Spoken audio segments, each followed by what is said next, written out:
Zhao high ने सोचा कि जुबान सामने नहीं आएगा, लेकिन जब उसने उसे मॉनिटर पर देखा तो झाओ हाई को समझ आया कि जुबान इतना साहसी क्यों था। जुबान की ओर से 5 लोग थे, उनमें से 2 जादूगर थे और 3 योद्धा थे, जिनमें से सभी 8वीं रैंक के थे। जब झाओ हाई ने अन्य जहाजों को देखा तो उनके बीच 2 और जादूगर और 3 योद्धा भी फैले हुए थे, वे भी 8वीं रैंक के थे। इन लोगों को देखकर झाओ हाई की आंखें सिकुड़ने से बच नहीं सकी। 8वीं रैंक के 10 विशेषज्ञ केल्सी परिवार इस बार वास्तव में बड़ा हो गया, लेकिन क्या यह उसके खिलाफ उपयोगी होगा? झाओ हाई ने जहाजों का फिर से सर्वेक्षण किया। सभी जहाज अच्छे हथियारों से लैस जहाज थे और जहाज पर सवार लोग कमजोर नहीं थे। पहली नजर में कोई देख सकता था कि वे सभी विशिष्ट सैनिक थे। झाओ हाई खर्राटे लेने के अलावा कुछ नहीं कर सका। जहाजों को देखते हुए और झाओ हाई की खर्राटे सुनकर लौरा ने पूछा, भाई हाई, हम क्या करें? क्या हम इन लोगों को मार डालेंगे? झाओ हाई ने गंभीर स्वर में उत्तर दिया, अगर हम उन्हें चोट नहीं पहुंचाएंगे तो वे कभी नहीं सीखेंगे। हम 8वें रैंक और जुबान के समूह को अकेला छोड़ देंगे। आइए उनके जहाजों को ले लें क्योंकि उन्होंने उन्हें हम तक पहुंचाने में सारी परेशानी उठाई। हमारी तोपों को निहत्था करने का आदेश भेजो, उनके जहाज को आने दो। आइए इस बार उनके साथ खेलें। जिनान ने तुरंत आदेश प्रसारित किया। लौरा ने फैसले का विरोध नहीं किया। इस समय उनके पास ही स्वर्ग है। स्वाभाविक रूप से उनके पास अंतरिक्ष में अधिक जहाज थे, लेकिन वे उनका उपयोग नहीं कर सके। झाओ हाई के पास वर्तमान में 20 जहाज थे। जिस हेवन पर वे वर्तमान में थे, जेड वाटर सिटी में स्वॉर्डफिश की मरम्मत की जा रही थी। माकी परिवार से प्राप्त 5 जहाज और बाकी अंतरिक्ष में संग्रहित हैं। यदि झाओ हाई ने केल्सी परिवार से लड़ने के लिए अचानक अन्य जहाजों को छोड़ दिया तो उसके रहस्य उजागर हो जाएंगे, जो वह नहीं चाहता था। चून की बात यहां तक पहुंच गई थी, झाओ हाई ने दूसरे पक्ष को देखने देने के लिए बंदूकधारियों को गोलीबारी करने से रोकते हुए जिनान को बस नीचे रख दिया था। अगर उन्होंने इशारा नहीं समझा और गोली चला दी तो झाओ हाई जवाबी कार्रवाई से नहीं डरे। झाओ हाई ने भी गोलीबारी की योजना नहीं बनाई क्योंकि उन्होंने केल्सी परिवार के 20 जहाजों को कुछ महत्व दिया था। यदि वे किसी तरह एक को नष्ट कर देते हैं तो झाओ हाई निश्चित रूप से शोक मनाएगा। लौरा ने उन 20 जहाजों को देखा जो धीरे धीरे प्रत्याशा के साथ आ रहे थे। अब जब उसकी ताकत 8वीं रैंक पर पहुंच गई थी तो वह इसे परखने के लिए काफी उत्सुक थी। उसने कम उम्र से ही प्रशिक्षण ले लिया था। झाओ हाई का उसके सामने कोई मुकाबला नहीं था। चूंकि लौरा एक शूरवीर थी, इसलिए उसकी पदयात्रा, भाले की चाल और तलवारबाजी सभी काफी उग्र हैं। केवल तकनीकों के आधार पर वह ब्लॉकहेड और रॉकहेड के खिलाफ नहीं हारेगी।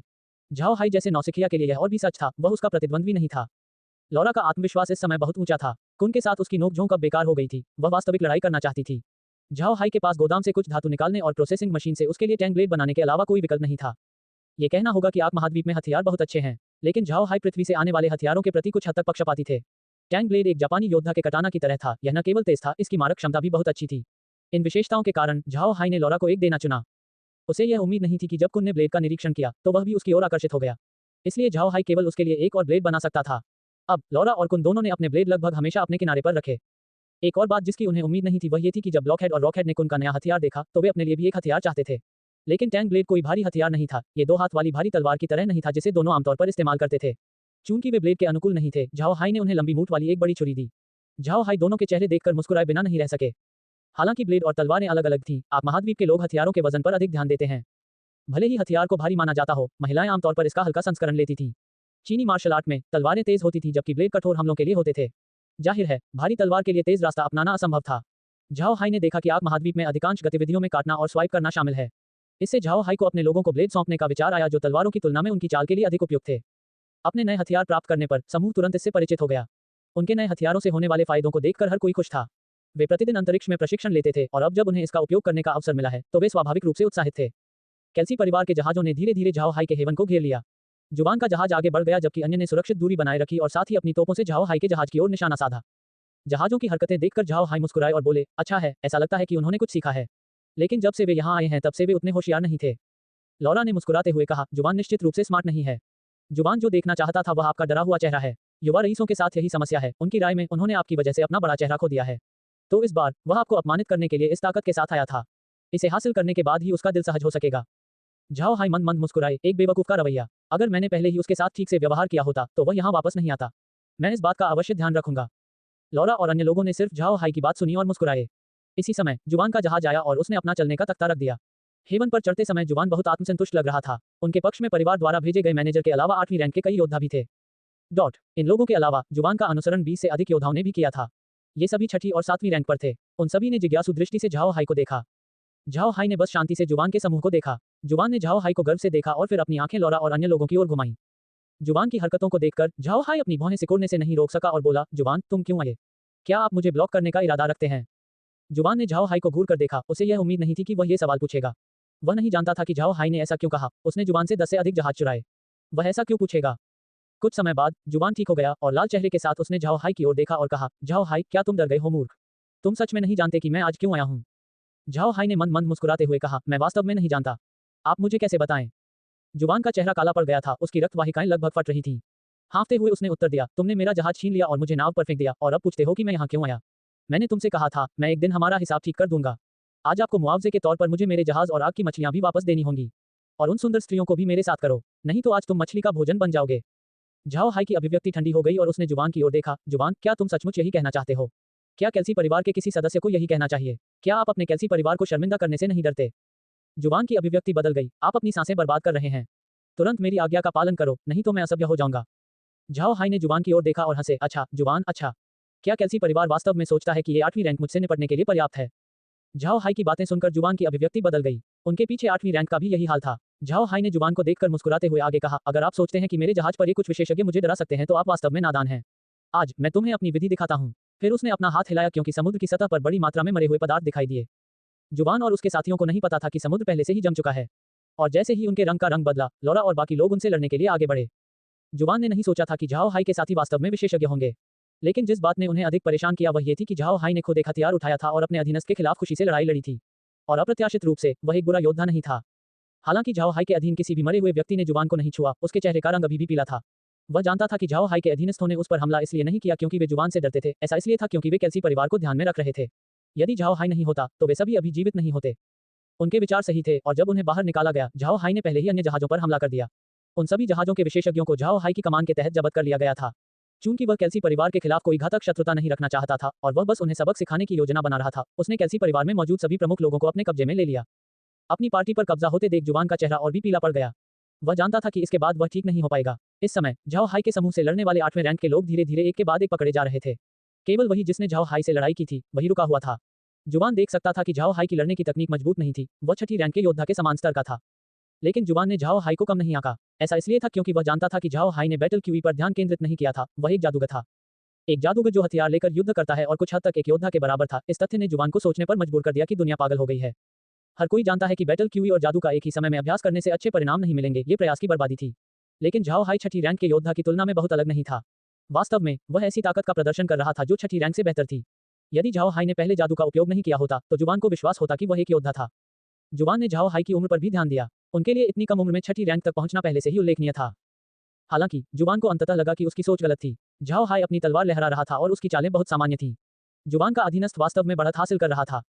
हालांकि मार्शल आर्ट के मामले में जुबान बहुत ज्यादा सीखा हुआ नहीं था, लेकिन वह देख सकता था कि झाओ हाई केवल इसलिए ऐसा था क्योंकि वह अनुभवहीन था, इसलिए नहीं कि वह कमजोर था। जुबान इतना क्रोधित था कि उसे समझ नहीं आ रहा था कि क्या कहे।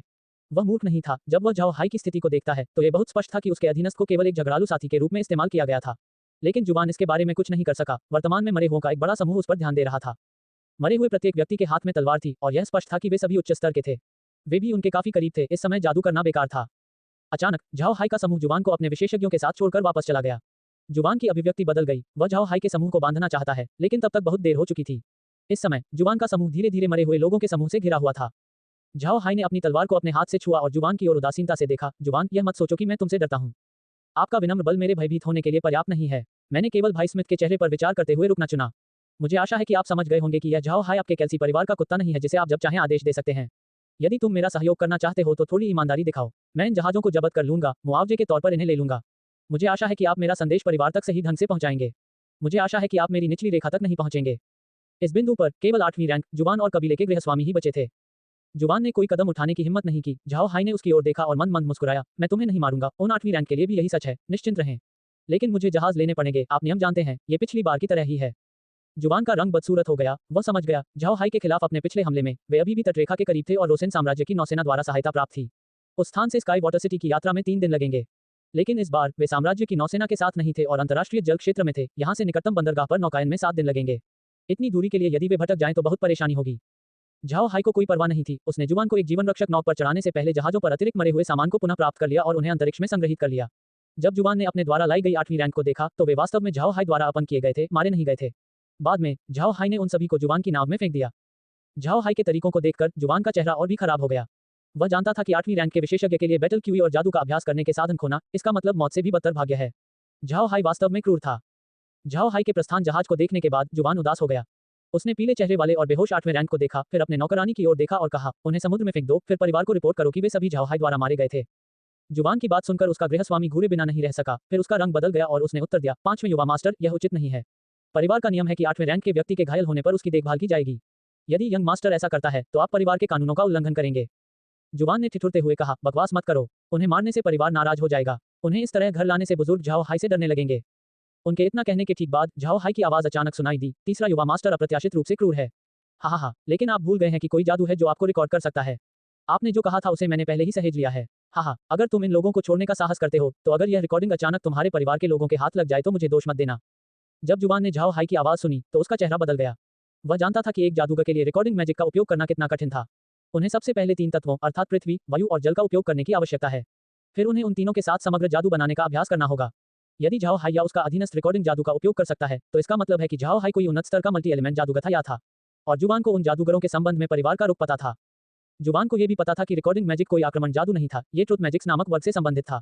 इन जादुओं को मिथ्या साबित नहीं किया जा सका और ये जादूगरों द्वारा प्रस्तुत किए जा सकने वाले सबसे विश्वसनीय साक्ष्य हैं। यदि झाओ हाई ने आज वास्तव में अपने शब्दों और कार्यों को रिकॉर्ड किया, तो वह भाग्य से बाहर होगा। 8वीं रैंक के विशेषज्ञों द्वारा लाए गए प्रभाव को कम मत आंकिए। हालांकि कैल्सी परिवार को उनकी मृत्यु की परवाह नहीं होगी, झाओ हाई द्वारा जुबान के कार्यों की रिकॉर्डिंग एक बहुत बड़ी बात होगी। 8वीं रैंक के विशेषज्ञों को अधिकांश कुलों में ऊंचा स्थान दिया गया था, लेकिन उनके कार्यों में अक्सर खतरनाक मिशनों में जाना शामिल होता था। वे जिस भी समूह से संबंधित हैं, उनके लिए एक महत्वपूर्ण भूमिका निभाते हैं। इन कर्तव्यों के साथ उनमें से कुछ अपरिहार्य रूप से ड्यूटी के दौरान मर जाएंगे। 8वीं रैंक वालों के भी अपने परिवार हैं, तो अगर वे मर गए तो उनका क्या होगा? आय के स्रोत के बिना वे कैसे जीवित रह सकते थे? 8वें रैंक को भी इसके बारे में पता था, इसलिए खुद को एक महान कबीले में शामिल करने से पहले वे उनसे वादा कराते थे कि यदि वे किसी मिशन के दौरान मारे जाते हैं, तो कुलीन कबीले को उनके परिवारों को सुरक्षा और मुआवजा देना चाहिए। और यदि वे मरते नहीं हैं और इसके बजाय अपंग हो जाते हैं, तो कबीले को जीवन भर उनका समर्थन करना चाहिए, उनकी देखभाल करनी चाहिए। यदि कबीला उन अपेक्षाओं को पूरा नहीं कर सका, तो सभी 8वें रैंक उनसे दूर रहेंगे। और वह परिदृश्य किसी भी कबीले के लिए घातक होगा। यदि कैल्सी परिवार के बुजुर्गों को 8वीं रैंक के लिए जुबान की योजनाओं के बारे में पता चला, तो उसे निश्चित रूप से दंडित किया जाएगा। इसके अलावा अगर परिवार के 8वें रैंक के लोगों को जुबान के कार्यों के बारे में पता चल जाता, तो जुबान पितृसत्ता का पद पाने के बारे में भूल सकता था। हालांकि उन 8वीं रैंक वालों का ज्यादा प्रभाव नहीं था, लेकिन अगर वे गठबंधन बनाते हैं तो यह एक अलग कहानी होगी। 8वीं रैंक के विशेषज्ञ एक परिवार की ताकत की रोटी और मक्खन थे। यदि 8वें रैंक को पता होता कि वास्तव में उनके साथ ऐसा व्यवहार किया गया है, तो उन्हें उनका समर्थन नहीं मिलेगा। जुबान तब बहुत निराश हो जाएगा। जुबान को 20 जहाज खोने का दुख नहीं था। कैल्सी परिवार के लिए वे 20 जहाज कोई बड़ी बात नहीं थे। लेकिन जो बड़ी बात है वह झाओ हाई की जुबान की रिकॉर्डिंग थी। इससे जुबान झाओ हाई के साथ कुछ भी करने में असमर्थ हो जाएगा। यदि उसने फिर भी ऐसा किया, तो झाओ हाई उसकी रिकॉर्डिंग परिवार को सौंप सकता है। जब गृहस्वामी ने जुबान की शक्ल देखी तो उसे पता चल गया कि यह जुबान का अंत है। हालांकि उसे कबीले द्वारा 5वें बेटे की निगरानी के लिए भेजा गया था, लेकिन उनका भाग्य पहले ही एक साथ बन चुका है। इस वजह से उसने जुबान के बहुत से अत्याचारों के बारे में परिवार को नहीं बताया। उसने ऐसा इस उम्मीद में किया कि जुबान पितृसत्ता बनने में सफल हो सकता है, जिससे उसकी स्थिति भी बढ़ जाएगी। लेकिन ये नजारा देखकर उन्हें समझ आ गया कि अब ये नामुमकिन है। झाओ हाई स्वाभाविक रूप से जुबान को समुद्र में अपनी सुरक्षा के लिए नहीं छोड़ सकता था। इसलिए उन्होंने तुरंत स्मिथ को परिणाम के बारे में बताते हुए संदेश भेजा। लेकिन स्मिथ पहले से ही इस नतीजे की उम्मीद कर रहे थे। उन्होंने झाओ हाई के पत्र की प्रतीक्षा करते हुए पहले से ही अपने लोगों को समुद्र के चारों ओर गश्त कर दिया था, ताकि समय आने पर उनके लोग तुरंत प्रतिक्रिया दे सकें। हालांकि जुबान निराश था, फिर भी वह स्मिथ का सगा भाई था, इसलिए उसे अभी भी जाकर उसे बचाना था। वह ये भी जानता था कि झाओ हाई जुबान की जान नहीं लेगा। जब स्मिथ को झाओ हाई का पत्र मिला, तो उन्होंने तुरंत परिवार के जहाजों को संदेश भेजा, जिससे वे जल्द से जल्द जुबान को उठा सकें। स्मिथ को पता था कि पिछली बार के विपरीत, जहां जुबान ने रोसेन साम्राज्य के क्षेत्र के अंदर अपनी चालें चली, इस बार उसका छोटा भाई अंतर्राष्ट्रीय जल क्षेत्र में था। यदि वे जुबान को वापस लाने में अधिक समय लगाते हैं, तो वह खतरे में पड़ सकता है। दरअसल स्मिथ ने इस तथ्य पर भी विचार किया कि भले ही झाओ हाई जुबान को उसके खिलाफ बार बार किए गए हमलों के लिए नापसंद करते थे, फिर भी झाओ हाई स्मिथ के चेहरे का बहुत सम्मान करते थे। झाओ हाई निश्चित रूप से जुबान की सुरक्षा सुनिश्चित करेगा, अन्यथा कैल्सी परिवार के साथ उसके संबंध खत्म हो जाएंगे। एक महान कबीले के अंदर बहुत सारे कनिष्ठ होते हैं। रक्तवंशीय कनिष्ठों की भी संख्या काफी थी। उनमें से कुछ दूर के रिश्तेदार थे, कुछ प्रत्यक्ष थे, कुछ उत्तराधिकारी बन सकते हैं, कुछ नहीं। कैल्सी परिवार के बुजुर्गों के साथ जुबान के अच्छे संबंध थे, वह उनके दिलों में बहुत प्रिय था, यहाँ तक कि स्मिथ से भी अधिक। इस वजह से जब जुबान ने उन्हें झाओ हाई से निपटने के लिए कहा, तो उन्होंने विरोध नहीं किया। कैल्सी परिवार जैसे महान कबीले के लिए उन्होंने अपनी 8वीं रैंक को बहुत अधिक महत्व नहीं दिया। इसलिए जुबान ने सोचा कि जब तक किसी को पता नहीं चलेगा, तब तक उन्हें पानी में फेंक देना ठीक है और वे बाद में उनके परिवारों को आर्थिक सहायता प्रदान करेंगे। किसी को भी अपने 8वीं रैंक के विशेषज्ञों की इस छोटी सी क्षति की परवाह नहीं होगी। यही कारण है कि अगर झाओ हाई को परिवार के कुछ 8वीं रैंक के विशेषज्ञों को मारने का मौका मिलता है, तो भी यह ठीक होना चाहिए। परिवार को सबक सिखाने के लिए 8वें रैंक की हत्या करना कैल्सी परिवार के साथ नश्वर दुश्मन होने का गुण नहीं होना चाहिए। लेकिन अगर झाओ हाई को जुबान से निपटना पड़ा, तो परिवार के साथ उसकी दुश्मनी भड़क जाएगी। ये कहा गया था कि जब तक एक पक्ष समाप्त नहीं हो जाता, तब तक किसी कबीले के प्रत्यक्ष वंशज के मारे जाने पर घृणा का समाधान करना असंभव था। ऐसा इसलिए था क्योंकि महान रईस अपनी इज्जत बचाने को बहुत महत्व देते थे। इस विचार के कारण झाओ हाई ने जुबान को जाने दिया और साथ ही उसकी सुरक्षा के लिए लोगों को भेजा। झाओ हाई समझ गए कि जब तक उनके पास 8वीं रैंक के बारे में जुबान की रिकॉर्डिंग है, तब तक जुबान के परिवार का मुखिया बनने की कोई संभावना नहीं है। झाओ हाई के लिए रिकॉर्डिंग बेकार थी, लेकिन जुबान के लिए ये बहुत महत्वपूर्ण थी। यदि स्मिथ के हाथ में रिकॉर्डिंग आ जाती, तो उसके हाथ में जुबान होता, उसके उत्तराधिकार जीतने की संभावना बढ़ जाती। जुबान का प्लेबॉय होना झूठ नहीं था, लेकिन परिवार के बुजुर्गों के दिलों में उसकी स्थिति को कम नहीं आंका जा सकता था। जुबान के समर्थन से परिवार के बुजुर्गों में स्मिथ के नाम को अधिक सम्मान दिया जाएगा। स्मिथ के लिए यह बहुत बड़ी बात थी। हालांकि झाओ हाई ने फिलहाल इस बारे में नहीं सोचा। उसने मरे हुए लोगों को जुबान के जहाजों पर ऐसे स्थान की ओर रवाना किया जहां कोई उन्हें देख न सके। फिर झाओ हाई ने उन्हें अंतरिक्ष में संग्रहित कर दिया। बाद में झाओ हाई सीधे हेवन गए, जहां उन्होंने शुरुआत में झींगा जनजातियों से मुलाकात की। झाओ हाई गहरे समुद्र के अन्य क्षेत्रों में प्रवेश नहीं करना चाहता था। वह बस एक जगह चुन सकता है और वहां इंतजार कर सकता है, हालांकि उसे यकीन नहीं होगा कि वह जगह झींगा जनजाति की है या नहीं। यदि झींगा जनजाति का क्षेत्र बहुत छोटा होता तो किसी अन्य जनजाति के स्थान पर ठोकर खाना बहुत आसान होता। जल्द ही झाओ हाई उस क्षेत्र में पहुंचे जहां वह आखिरी बार व्यापारी से मिले थे, लेकिन वह रुका नहीं, सावधानी बरतते हुए धीरे धीरे आगे बढ़ता गया। उन्होंने समुद्री निवासियों द्वारा हमले की संभावना के लिए खुद को तैयार किया। तटीय क्षेत्रों और गहरे समुद्र के बीच की सीमा रेखा काफी धुंधली थी, लेकिन नाविकों को पता था कि एब द्वीप और उसके आसपास के द्वीपों से परे का क्षेत्र मेरफोक क्षेत्र था, इसलिए उन्होंने उस क्षेत्र को सीमा बनाने का निर्णय लिया। जब तक आप उस क्षेत्र से काफी पीछे रहते हैं, उन्हें मेरफोक हमलों से अपेक्षाकृत सुरक्षित रहना चाहिए। यदि आप उस बिंदु को पार करने का साहस करते हैं, तो आपको महाद्वीप के 9वीं रैंक के विशेषज्ञ के बराबर ताकत वाले समुद्री निवासी द्वारा हमला किए जाने की संभावना का सामना करने के लिए तैयार रहना चाहिए, और कोई भी इसका अनुभव नहीं करना चाहता था। झाओ हाई का जहाज धीरे धीरे गहरे समुद्र में आगे बढ़ रहा था, लेकिन झाओ हाई को जो आश्चर्य हुआ वह यह था कि उन पर कोई हमला नहीं हुआ। सब कुछ सामान्य लग रहा था, मानो वे महाद्वीप के समुद्र तट पर नौकायन कर रहे हों। झाओ हाई ने भौहें सिकोड़कर मॉनिटर की ओर देखा, ऐसा इसलिए था क्योंकि उसे उन झींगा जनजातियों में से एक भी नजर नहीं आया। उसने एक भी मेरफोक को नहीं देखा, इससे वह काफी हैरान हो गया। इस समय झाओ हाई ने समुद्र तल पर कुछ हिलता हुआ देखा। झाओ हाई ने इसे ध्यान से देखा और कीचड़ में एक मछली देखी। यह एक अजीब मछली थी, इसका रंग समुद्र तल जैसा ही था, शायद यही वजह है कि झाओ हाई इसे पहले नहीं देख पाए। लेकिन इस मछली को समुद्री निवासी नहीं माना जाता था, और मेरफोक के बारे में झाओ हाई की चिंताओं के कारण उन्होंने अंतरिक्ष में मछली को अवशोषित करने का मौका भी नहीं लिया। हालांकि झाओ हाई ने यह नहीं सोचा था कि एक क्षण बाद झींगा जनजातियों के एक समूह को मॉनिटर पर देखा जा सकता है। समूह बहुत खतरनाक लग रहा था, मानो वे स्वर्ग को डुबाने आ रहे हों। स्थिति को देखते हुए झाओ हाई ने तुरंत आइस मैजिक का इस्तेमाल किया और हेवन के आसपास के पानी को जमा दिया। इससे निकट आने वाले झींगा जनजाति के लोग एकटक देखते रह गए, उन्हें झाओ हाई के इस कदम की उम्मीद नहीं थी। इन झींगा जनजातियों ने समझा कि झाओ हाई उनसे संपर्क बनाना चाहता है, अन्यथा वह आइस मैजिक का उपयोग नहीं करता। इससे वे रुक गए और भ्रमित भाव से बर्फ की दीवार को देखने लगे। झाओ हाई ने उनके मुंह हिलते हुए देखा, लेकिन वह कुछ भी नहीं सुन सका। इससे वह हैरान हो गया, लेकिन वह तुरंत संभल गया और उसने अभिवादन करते हुए कहा, समुद्र में रहने वाले मित्र, नमस्ते। मुझे आपके आदिवासी क्रैग से आपके साथ व्यापार करने का निमंत्रण मिला है। मुझे आपसे कहना होगा कि कृपया उसे सतह पर बुलाएं और मुझसे मिलें। झाओ हाई द्वारा अपने इरादे व्यक्त करने के बाद उन्होंने झींगा लोगों की प्रतिक्रियाओं को देखा। झींगा जनजाति के लोग स्वाभाविक रूप से झाओ हाई के शब्दों को समझते थे, इसलिए समुद्र की सतह से अपना सिर बाहर निकालने से पहले उन्होंने एक दूसरे पर एक नजर डाली। सामने आए झींगा आदिवासियों में से एक ने झाओ हाई को देखा और पूछा, क्या आप वास्तव में हमारे साथ व्यापार करने का इरादा रखते हैं? झाओ हाई ने मुस्कुराते हुए कहा, नमस्कार झींगा जनजाति मित्र, मैंने क्रैग से पहले ही कहा था कि मैं तुम्हारे साथ व्यापार करूंगा। यदि आपको मुझ पर विश्वास नहीं है तो आप क्रैग से पूछ सकते हैं। झींगा जनजाति के व्यक्ति ने प्रसन्न स्वर में उत्तर दिया, आप यहीं प्रतीक्षा करें। हालांकि हमने इस मामले के बारे में क्रैग से पहले ही सुना है, हमें यकीन नहीं है कि आप ही हैं। मैं तुरंत जाकर उसे बुला लूंगा। उसके बाद समूह समुद्र में गायब हो गया। इन मेरफोक को देखकर झाओ हाई मुस्कुराए बिना नहीं रह सका। मनुष्यों के लिए उन्हें विदेशी जाति कहना बहुत हास्यास्पद है। ये मरफोक ऐसे दिखते थे जैसे उनमें इंसानों जैसा बेहद संदेह करने वाला दिमाग नहीं था। अगर वे आपको दोस्त के रूप में देखते हैं तो आप दोस्त हैं, अगर वे सोचते हैं कि आप दुश्मन हैं तो आप दुश्मन हैं। उनके विचार बहुत सरल थे, वे उस प्रकार के लोग थे जिन्हें झाओ हाई पसंद करते थे। जल्द ही झींगा जनजातियों का एक और समूह झाओ हाई के सामने आया, संभवतः उनके साथ क्रैग भी शामिल था। संभवतः क्यों? ऐसा इसलिए था क्योंकि झाओ हाई की नजर में ये सभी झींगा जनजातियां बहुत समान दिखती थीं। यह ऐसा था मानो चीनियों की नजर में विदेशी एक दूसरे से बहुत मिलते जुलते हों। यह विदेशियों के लिए भी सच था, उन्हें भी एक चीनी व्यक्ति को दूसरे से अलग करना मुश्किल लगता था। झींगा लोगों के सतह पर आने के बाद उनमें से एक ने झाओ हाई की ओर देखा और कहा, मेरे मानव मित्र, तुम अंततः प्रकट हो गए। हा, इन दिनों मैं जनजाति में लगभग एक मजाक बन गया हूँ। उन्हें लगा कि मैं झूठ बोल रहा हूँ। मेरे दोस्त, तुरंत चीफ से मिलने मेरे साथ आओ। झाओ हाई ने मंद मंद मुस्कुराते हुए कहा, ठीक है दोस्त, मेरा मार्गदर्शन करें, लेकिन सतह पर बने रहें, अन्यथा मैं आपका अनुसरण नहीं कर पाऊंगा। वह आदमी स्वाभाविक रूप से क्रैग था। उसने झाओ हाई की ओर देखा और मुस्कुराया, यह कोई समस्या नहीं है मेरे दोस्त, तुम बस मेरे माउंट का अनुसरण कर सकते हो। फिर एक बड़ा झींगा दिखाई देने से पहले वह समुद्र में डूब गया। ये झींगा उतना ही बड़ा था जितना झाओ हाई के अंतरिक्ष में समा गया था। सतह पर बड़ा झींगा दिखाई देने के बाद वह फिर से नीचे डूब गया, लेकिन गायब होने से पहले उसने अपनी मूंछें पानी के ऊपर छोड़ दी। झाओ हाई मुस्कुराए, ऐसा लगता है जैसे ये मरफोक बीस्टमैन से अधिक चालाक थे। झाओ हाई ने झींगा की मूंछों का पीछा किया, हालांकि वह समुद्र की स्थिति देख सकता है, वह उस तथ्य को मेरफोक के सामने प्रकट नहीं करना चाहता था। झाओ हाई को उम्मीद नहीं थी कि जिस स्थान पर क्रैग उसे ले जा रहा था वह वास्तव में काफी दूर था। झींगा रुकने से पहले उनका जहाज लगातार 3 दिनों से चल रहा था। इस समय झाओ हाई जहाज के शीर्ष डेक पर धूप सेंक रहा था, वह मॉनिटर पर ध्यान नहीं दे रहा था। अब जब जहाज रुक गया तो वह तुरंत उठ गया। इसी समय क्रैग प्रकट हुआ और झुकते हुए मुस्कुराया, दोस्त, हमारे चीफ तुम्हें देख रहे होंगे, कृपया थोड़ा इंतजार करें। झाओ हाई ने जल्दबाजी में धनुष लौटा दिया, वह इन मरफोक के प्रति असभ्य नहीं दिखना चाहता था। जैसे ही क्रैग चला गया, झाओ हाई मॉनिटर खोलने से पहले जहाज में 2 कदम पीछे चला गया। स्क्रीन को देखने पर लौरा और उसके पीछे मौजूद अन्य लोगों के साथ झाओ हाई भी दंग रह गए। उन्होंने सोचा नहीं था कि वे ऐसा दृश्य देख पाएंगे। वर्तमान में समुद्र के नीचे एक बहुत बड़ी मूंगा चट्टान थी। कोई कल्पना भी नहीं कर सकता कि यह चट्टान कितनी बड़ी होगी। उस पर चारों ओर झींगा जनजाति के लोग तैरते हुए दिखाई दे रहे थे। वह समुद्री उत्पादों के साथ साथ सभी प्रकार की मछलियां भी देख सकता था। इससे झाओ हाई एकटक घूरने लगा। जल्द ही झाओ हाई मॉनिटर पर एक मुड़े हुए झींगा आदमी को देख सकता है। ये झींगा आदमी इसलिए कुबड़ वाला नहीं था क्योंकि वह एक झींगा था, बल्कि इसलिए कि वह बुरा था। उसके चेहरे पर झुर्रियां थीं और उसके एंटीना उसके सिर के किनारों पर झुके हुए थे। उसके हाथ में एक लकड़ी का बेत था। इस छवि ने झाओ हाई को हंसने का प्रोत्साहन दिया। वे समुद्र पर तैर सकते थे, ये झींगा जनजाति का व्यक्ति बेत क्यों ले जा रहा था? उसी समय झाओ हाई को कुछ आश्चर्य हुआ, क्या समुद्र में बेंतों का कोई उपयोग होता है? हालांकि झाओ हाई अपने जहाज पर ही रुका रहा और दूसरे पक्ष के आने का इंतजार करता रहा। इसके तुरंत बाद बूढ़े झींगा के साथ एक समूह उभरा। बुजुर्ग झींगा आदमी ने झाओ हाई को देखा और बात करने से पहले 2 बार खांसा, हेलो मेरे युवा मानव मित्र, मैं लिबेन रॉक झींगा जनजाति का प्रमुख हूँ। झाओ हाई ने जल्दी से झुककर कहा, मैं प्रमुख को नमस्कार करता हूँ, मैं मानव व्यापारी झाओ हाई हूँ, मुझे आपसे मिलकर बहुत खुशी हुई। लिबेन झाओ हाई से बहुत संतुष्ट दिखे, उन्होंने उसकी ओर देखा, मुस्कुराए, फिर सिर हिलाया, युवक तुमने मुझे बहुत आश्चर्यचकित कर दिया, मैंने कभी ऐसा इंसान नहीं देखा जो हमारे साथ तुम्हारे जैसे तरीके से बात करता हो। झाओ हाई ने उत्तर दिया, ये सोचना कि प्रमुख अन्य मनुष्यों से मिले हैं, मुझे इसकी उम्मीद नहीं थी।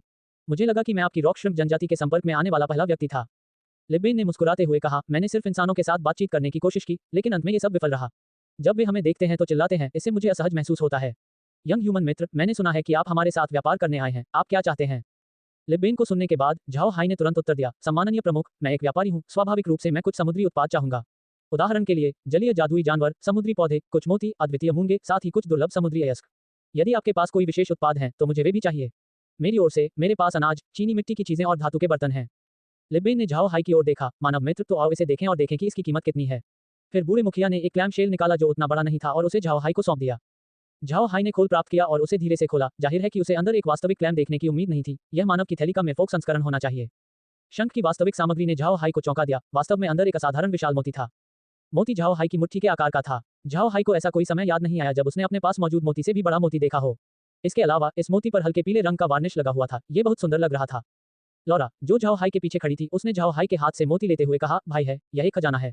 यह मोती अकेले उन सभी आपूर्तियों के लायक है जो चाली ने हमें प्रदान की। झाओ हाई ने सिर हिलाया, फिर वह लिडेन की ओर मुड़ा और कहा, चीफ, आपका मोती बहुत कीमती है। इसका व्यापार 4 जहाजों के बराबर माल के लिए किया जा सकता है। क्या आप इस आदान प्रदान से सहमत होंगे? लिडेन ने झाओ हाई की ओर देखा और हंसे, आप एक ईमानदार युवक हैं, मैं इस व्यापार से सहमत हूँ। आपको पता होना चाहिए कि चूंकि मैं इतने लंबे समय तक रॉक श्रिम्प जनजाति का प्रमुख रहा हूँ, इसलिए मेरे पास किसी व्यक्ति के विचारों को बताने का अंतर्ज्ञान है। मैं जानता हूँ कि तुमने झूठ नहीं बोला, ठीक है, तुम मोती ले सकते हो। जब झाओ हाई ने लिडेन को सुना तो वह चौंक गया। उन्होंने नहीं सोचा था कि लिडेन में ऐसी क्षमता होगी। वह अपने माथे से कुछ पसीना पोंछे बिना नहीं रह सका। हालांकि यह मोती कीमती था, लेकिन इसका व्यापार अधिकतम 4 जहाजों के बराबर माल के लिए ही किया जा सकता था। यदि झींगा जनजाति उस व्यापार से नाखुश होती तो यह अच्छा नहीं होता। झाओ हाई रॉक श्रिम्प जनजाति के साथ दीर्घकालिक साझेदारी चाहता था, इसलिए उसने उन्हें धोखा देने की योजना नहीं बनाई। वह जानता था कि झींगा लोग भी इस मोती का मूल्य देख सकते हैं और जब उन्हें पता चलेगा कि उन्हें धोखा दिया गया है तो वे झाओ हाई के साथ दोबारा काम नहीं करेंगे। उस समय झाओ हाई का लाभ नुकसान के लायक नहीं होगा। झाओ हाई ने अपना हाथ लहराया जैसे ही 4 जहाज अचानक समुद्र की सतह पर दिखाई दिए। इस कार्रवाई ने झींगा लोगों को डरा दिया। उन्होंने नहीं सोचा था कि झाओ हाई इतने सारे जहाजों को मुक्त करने में सक्षम था। यह संभव था कि मेरफोक के पास अंतरिक्ष जादूगर और स्थानिक वस्तुएं नहीं थी। इस प्रकार जब उन्होंने झाओ हाई की गतिविधि देखी तो वे भयभीत हो गए। दूसरी ओर लिडेन शांत रहे, उन्होंने इन आदिवासियों की ओर देखा और कहा, तुम क्यों घबरा रहे हो? वह मानव जादू है, बहुत रहस्यमय। खैर मानव मित्र, कृपया अपना सामान समुद्र में छोड़ दें, मेरे लोग उन्हें ले लेंगे। झाओ हाई ने मुस्कुराते हुए कहा, ठीक है। फिर उसने अपना हाथ हिलाया क्योंकि जहाजों पर मौजूद मरे हुए लोगों ने जहाज पर सामान फेंकना शुरू कर दिया। झाओ हाई ने देखा कि जैसे ही सामान पानी में गिरा दिया गया, उन्हें तुरंत झींगा जनजातियों ने पकड़ लिया और मूंगा चट्टान पर ले आए। उनमें से कुछ झींगा लोगों की आंखें लाल थीं, वे जानते थे कि मानव वस्तुएं उनके साथी समुद्री निवासियों के लिए कितनी मूल्यवान थीं। मेरफोक समाज एक श्रेणीबद्ध समाज था। बीस्टमैन की तरह वे ताकत को अत्यधिक महत्व देते थे। जब आप झींगा जनजाति को बीस्टमैन के साथ रखते हैं तो वे सुअर और मवेशी कुलों के साथ रैंक करेंगे, जो लगभग समाज के सबसे निचले स्तर दासों से संबंधित हैं। अन्यथा झींगा जाति मनुष्यों के इतने निकट नहीं रह पाती। उनके जैसी जनजाति के लिए उन्हें हर साल उन मजबूत मेरफोक जनजातियों को श्रद्धांजलि देनी होगी, अन्यथा उन्हें पदावनत कर गुलाम बना दिया जाएगा या इससे भी बदतर उन्हें खा लिया जाएगा। जब निर्ममता की बात आती है तो बीस्टमैन की तुलना मेरफोक से नहीं की जाती। कम से कम बीस्टमैन अपने साथी बीस्टमैन को नहीं खाएंगे, लेकिन मरफोक के लिए एक बार जब कोई गुलाम बन जाता है, भले ही आप एक साथी मरमन हो, तो आप अनिवार्य रूप से भोजन बन जाएंगे। इस प्रकार की नस्ल का एक शब्द है, उन्हें गुलाम नहीं कहा जाता था, उन्हें भोजन या अन्य मामलों में भोजन कहा जाता था। झींगा जनजाति पूरे साल व्यस्त रहती थी, हालांकि समुद्र में बहुत सारा खजाना था, लेकिन हर साल उन्हें बहुत अधिक श्रद्धांजलि देनी पड़ती थी। कभी कभी उनकी अपेक्षित श्रद्धांजलि पूरी नहीं हो पाती थी, इसलिए उनके पास उन्हें मनुष्यों से दूर ले जाने के अलावा कोई विकल्प नहीं था। वे अपने क्षेत्र के पास मानव जहाजों पर हमला करते थे और उनसे युद्ध करते थे। आखिरकार वे पानी में श्रेष्ठ थे। मेरफोक के लिए मानव उत्पाद बहुत मूल्यवान थे। रॉक श्रिम्प्स जैसी छोटी जनजाति के लिए उनकी वार्षिक श्रद्धांजलि के लिए मानव वस्तुओं की एक छोटी मात्रा पर्याप्त होगी। इससे समुद्र में मनुष्यों पर हमला करना और भी अधिक आकर्षक हो गया। हालांकि वे नियमित रूप से ऐसा करने में सक्षम नहीं होंगे क्योंकि मेरफोक और ह्यूमंस के बीच एक समझौता हुआ था। यदि उनके छापे मनुष्यों के साथ युद्ध का कारण बनते तो रॉक झींगा जनजाति निश्चित रूप से एक खाद्य जनजाति बन जाती। मनुष्यों के साथ इस छोटे से संपर्क के कारण लिब्बन ये समझने में सक्षम था कि मनुष्य को क्या मूल्यवान लगता है। उन्होंने झाओ हाई को जो दिया वह उनके पास सबसे कीमती चीज थी। इस मोती के उत्पादन को क्लैम शेल जनजाति द्वारा बारीकी से नियंत्रित किया गया था। उत्पादित लगभग सभी मोती उनके हाथों से आए थे। यह एक मोती जो लिब्बन ने प्रस्तुत किया था वह कुछ ऐसा था जो उसने सौभाग्य से तब प्राप्त किया था जब वह छोटा था। उसने यह मोती ये देखने के लिए दिखाया कि झाओ हाई ईमानदार है या नहीं। यदि झाओ हाई द्वारा दी गई कीमत स्वीकार्य होती तो वह उनका व्यापारी होता, लेकिन अगर उसने ऐसा नहीं किया तो वे उस पर हमला कर देंगे और उसका जहाज डुबो देंगे। वे धोखा खाने के बजाय ऐसा करना पसंद करेंगे। इससे उनकी तरह के रवैये का पता चलता था। अच्छे और बुरे का वर्गीकरण बहुत सरल था। चंद शब्दों से तय होता था दुश्मन या दोस्त होना। सौभाग्य से झाओ हाई के प्रदर्शन ने लिबेन को संतुष्ट किया। उन्होंने फैसला किया कि वे झाओ हाई के साथ एक दीर्घकालिक साझेदारी बनाएंगे। जैसे ही वे समुद्र की सतह पर तैरने लगे, उसने तुरंत अपने आदिवासियों को यह निर्णय सुनाया। झाओ हाई ने मोती ले लिया और उसे बंद कर दिया। थोड़ी ही देर में जहाजों का सारा सामान खाली हो गया। फिर झाओ हाई ने लिबेन की ओर रुख किया और कहा, प्रमुख, मेरे पास अभी भी कुछ मानव अनाज हैं। क्या आप लेंगे? लिबेन ने मुस्कुराते हुए कहा, बेशक, हम इनके साथ व्यापार करेंगे। फिर उसने अपना हाथ हिलाया क्योंकि उसके आदिवासियों ने बहुत सी चीजें निकाल लीं। झाओ हाई ने इन चीजों को देखा और मुस्कुराया। यहाँ आने का उनका मुख्य उद्देश्य जलीय जादुई जानवर, समुद्री पौधे और विशेष मूंगे थे। झाओ हाई ने जलीय जादुई जानवरों को देखते हुए कहा, ये चीजें बहुत अच्छी हैं, मैं इनका व्यापार करूंगा। चीफ, मैं पहले ये चीजें लोड करूंगा। फिर झींगा जनजाति के लोग अपने कंटेनरों के साथ जलीय जादुई जानवरों को झाओ हाई के जहाज पर ले गए। तब झाओ हाई ने अपना हाथ हिलाया क्योंकि समुद्र में बड़ी मात्रा में अनाज दिखाई दिया। जब आदिवासी अनाज ले जा रहे थे, झाओ हाई ने लिबेन की ओर रुख किया और कहा, प्रमुख, मुझे लगता है कि आज का लेनदेन यहीं समाप्त होना चाहिए। क्या मैं जान सकता हूं कि क्या चीफ अगली बार मेरे साथ फिर से व्यापार करना चाहता है? लिबेन ने मुस्कुराते हुए कहा, जब भी श्रीमान आएंगे हम उनके साथ व्यापार करेंगे, निश्चिंत रहें। झाओ हाई ने सिर हिलाया, ये बहुत अच्छा है, फिर मैं माफी मांगूंगा। बाद में झाओ हाई ने अपने जहाजों को घुमाया और धीरे धीरे रवाना किया। इस समय क्रेग उत्साहित चेहरे के साथ लिबेन के पास पहुंचे। चीफ, ये चीजें हमें श्रद्धांजलि देने के लिए पर्याप्त से अधिक हैं। ऐसा लगता है जैसे मानव ने हमें धोखा नहीं दिया।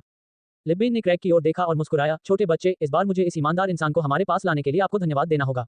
अब वह हमारे साथ व्यापार करता रहेगा, साथ ही अन्य जनजातियों को भी सूचित करेगा और उन्हें मानव के साथ हमारे व्यापार में शामिल करेगा। क्रेग हैरान होकर बोला, प्रमुख, मुझे समझ नहीं आया, क्या हमारे उत्पाद सस्ते हैं? लिबेन ने आह भरते हुए कहा, छोटे बच्चे, तुम बहुत भोले हो।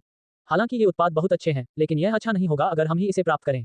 बाहरी जनजाति इतना बड़ा लाभ नहीं निगल सकती। केवल तभी जब हम आसपास की जनजातियों के साथ सहयोग करेंगे तभी हमें नष्ट न होने की सुरक्षा मिलेगी।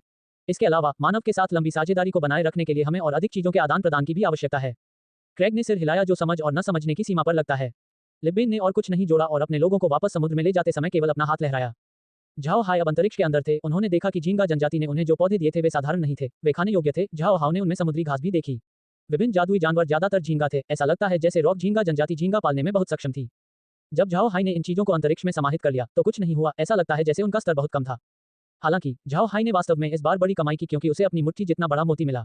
यह कोई ऐसी चीज नहीं थी जिसे वह कहीं भी कुछ नामों से बदल सकता था। विशेष मूंगों को जोड़ने पर, जो काफी आकर्षक भी थे, उसने वास्तव में इस लेनदेन से बहुत कमाई की थी। ऐसा इसलिए था क्योंकि यद्यपि उसने मेरफोक के साथ जिस कीमत पर व्यापार किया था वह उचित थी, महाद्वीप में उनकी दुर्लभता के कारण वह उन उत्पादों के ऊपर एक बड़ा मार्कअप जोड़ सकता था। मूंगों को देखकर लौरा को भी उन्हें छीन लेने का मन हुआ। वे चीजें सचमुच बहुत सुंदर थीं। झाओ हाई ने लौरा की अभिव्यक्ति को देखा और मंद मंद मुस्कुराते हुए कहा, यदि आपको ये पसंद है तो आप कुछ ले सकते हैं। हमारे पास अभी भी बहुत कुछ है, हम ज्यादा कुछ नहीं खोएंगे। जब लौरा ने झाओ हाई को सुना तो वह पहले तो बहुत खुश हुई, फिर उसने अपना सिर हिलाया और कहा, ये ठीक है, हमें इन चीजों को चाली को सौंपने की जरूरत है। भले ही हमारे पास पैसे की कमी नहीं है, फिर भी हम उसका उपयोग उसके साथ अपने रिश्ते को आगे बढ़ाने के लिए कर सकते हैं। ठीक है, भाई है, इन जादुई जानवरों के लिए आपकी क्या योजनाएं हैं? ये झींगा छोटे नहीं है, इन्हें महाद्वीप में काफी दुर्लभ होना चाहिए। झाओ हाई ने मंद मंद मुस्कुराते हुए कहा, मैं उन्हें पहले अंतरिक्ष के अंदर प्रजनन करवाऊंगा, फिर जब वे एक निश्चित संख्या तक पहुंच जाएंगे तो मैं उन्हें बाहर निकालूंगा और फ्रीज कर दूंगा। लौरा ने सिर हिलाया, लेकिन हम तुरंत वापस नहीं जा सकते, नहीं तो चाली को शक हो जाएगा। मुझे लगता है कि हम भी जा सकते हैं और निर्जन द्वीपों पर कुछ पत्थर निकाल सकते हैं। पिछली बार जब हमने इसे करने की योजना बनाई थी तो हम झींगा जनजाति के मामले में बाधित हो गए थे, इसलिए हम इसे जारी नहीं रख पाए। झाओ हाई ने मुस्कुराते हुए कहा, यह भी अच्छा है, तो चलिए एक छोटे से द्वीप की तलाश करते हैं और कुछ पत्थरों की खान रखते हैं। चलो चलें और लिटिल जिन को भी देखें, वह बच्चा आजकल अपने परिवार के साथ बहुत सहज हो गया है। हालांकि लिटिल जिन अभी भी एक द्वीप पर रह रहा था, उसका जीवन पहले की तुलना में अधिक आरामदायक था। ऐसा इसलिए था क्योंकि कयिर के साथ उसके अच्छे संबंध थे, इसलिए उसने लिटिल जिन को पसंद आने वाले फलों के लिए अंतरिक्ष में जमीन का एक टुकड़ा रखा। झाओ हाई ने इस फैसले का विरोध नहीं किया क्योंकि वह भी छोटे बंदर से प्यार करता था। झाओ हाई भी नहीं चाहते थे कि लिटिल जिन अपने कबीले को छोड़ दें, आखिरकार एक नेता हर समय अपने समूह को नहीं छोड़ सकता। और चूंकि एब द्वीप में अब एक ट्रांसमिशन पॉइंट था, वे हर बार उससे मिलने जा सकते थे। अगले कुछ दिनों में झाओ हाई को उस आकार के अनुसार एक छोटा और निर्जन द्वीप मिला जिसकी उन्होंने पहले चर्चा की थी। द्वीप में कुछ चट्टानों और घास फूस के अलावा और कुछ नहीं था, और सौभाग्य से इसमें वही पत्थर थे जो झाओ हाई को पसंद थे। झाओ हाई ने जहाज को छोटे से द्वीप के किनारे रोक दिया। फिर वह मरे हुए लोगों को पत्थरों का खनन करने के लिए छोड़ने गया, और जब वे मरे हुए लोग खनन कर रहे थे तो वह लौरा और अन्य लोगों के साथ द्वीप पर गया। हालांकि गोरिल्ला बहुत भयानक लग रहे थे और लिटिल जिन जितने प्यारे नहीं थे, वे पहले से ही झाओ हाई के समूह के साथ मिल रहे थे। गोरिल्ला समूह के पास 5-6 साल के बच्चे की बुद्धि थी, वे झाओ हाई के साथ खुशी से खेल रहे थे। झाओ हाई भी घर बनाने के लिए द्वीप में एक सुरक्षित जगह ढूंढना चाहता था, इसलिए पिछले कुछ दिनों से वे द्वीप के चारों ओर घूम रहे थे। एक अच्छी जगह ढूंढने के अलावा उन्होंने एक गुफा देखी जिसमें एक पानी की सुरंग थी जो उस गुफा से जुड़ रही थी जिसमें गोल्ड मेटल फल था। ये गुफा बहुत अच्छी तरह से छिपी हुई थी, यहाँ तक कि लिटिल जिन को भी इसके बारे में पता नहीं था। ऐसा इसलिए था क्योंकि इस गुफा का प्रवेश द्वार एक विशाल ब्रेड ट्री से ठीक से ढका हुआ था। पेड़ द्वीप के बाहरी इलाके में स्थित था, यही कारण था कि लिटिल जिन शायद ही कभी वहां जाते थे।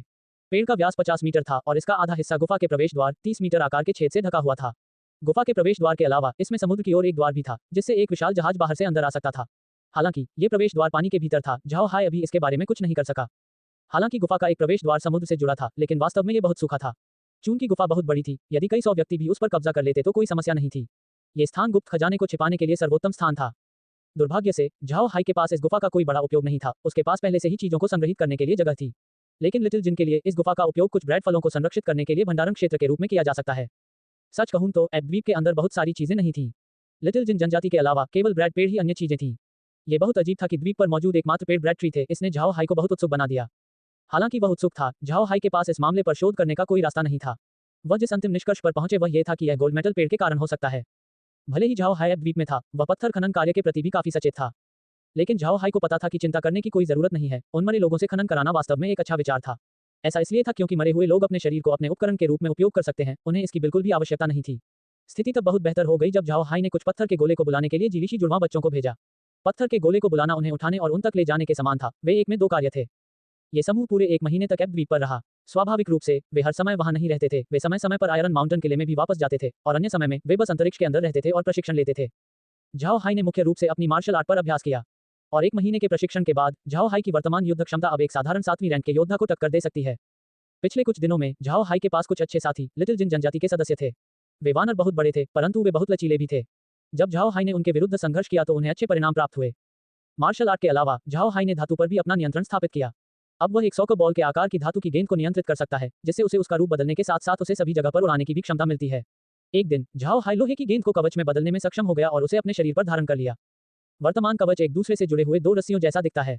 इस वजह से इसे बनाने में उन्हें काफी वक्त लग गया। वह रस्सियों को और भी पतला बनाना चाहता था, लेकिन ये बहुत थका देने वाला होता। धातु का रूप जितना जटिल होगा, झाओ हाई के लिए इसे करना उतना ही कठिन होगा। हालांकि झाओ हाई के लिए उन्होंने सोचा कि उनकी प्रगति पहले से ही अच्छी थी। वह भी अपने कवच से काफी संतुष्ट था। 1 महीना जल्दी ही बीत गया। अब झाओ हाई और द्वीप पर गोरिल्ला एक दूसरे से बहुत परिचित हो गए हैं। झाओ हाई ने प्रत्येक गोरिल्ला को अपना नाम भी दिया, जिससे झाओ हाई जैसे वानर और भी बेहतर हो गए। पूरे 1 महीने तक मरे हुओं के अंतहीन प्रयास के तहत जिस पूरे द्वीप पर वे थे वह जमीन से ज्यादा समतल हो गया था। द्वीप पर अब एक पहाड़ के आकार का गड्ढा बन गया है, जिससे इसका मध्य भाग खोखला हो गया है। छेद समुद्र तल से नीचे चला गया। केवल द्वीप के आसपास के क्षेत्र को खनन से रोका गया, क्योंकि अगर उन्हें वहां भी पत्थर मिलते तो पूरे द्वीप में बाढ़ आ जाती। हालांकि वे केवल 1 महीने के लिए खनन कर रहे थे, लेकिन उन्हें मिलने वाले पत्थरों की मात्रा बहुत अधिक थी। भले ही आयरन माउंटेन किले का विस्तार करने के लिए पत्थर पर्याप्त नहीं थे, फिर भी ये 10,000 लोगों को समायोजित करने के लिए पर्याप्त पत्थर के घर बनाने में सक्षम हो सकता था। झाओ हाई को पता था कि यह यात्रा शुरू करने का समय है, इसलिए उसने सभी मरे हुए लोगों को वापस अंतरिक्ष में ले आया और फिर जेड वाटर सिटी की ओर वापस जाने के लिए हेवन पर चढ़ गया। पिछले कुछ दिनों से झाओ हाई को स्मिथ से कोई पत्र नहीं मिला था। उसे नहीं पता था कि कैसी परिवार ने क्या सोचा था जब उसने उनके 20 जहाज छीन लिए थे। क्या वे उसके साथ और भी अधिक व्यवहार करना चाहेंगे या वे उसके साथ शांति वार्ता करेंगे? सच कहूं तो झाओ हाई वास्तव में कैसी परिवार के साथ भागीदार बनना चाहता था। कुछ भी हो, उन दोनों का दुश्मन एक ही था। भले ही जुबान ने उसे निराश किया, उसने उसे हर बार जाने दिया।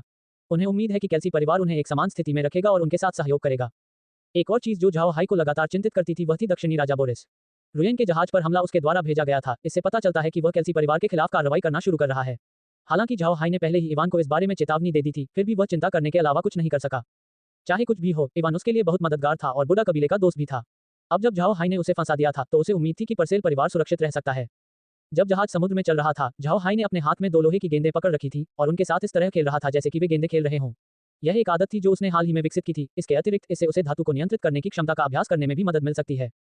हेवन काफी शांत था क्योंकि उन्होंने अगले कुछ दिन नौकायन में बिताए।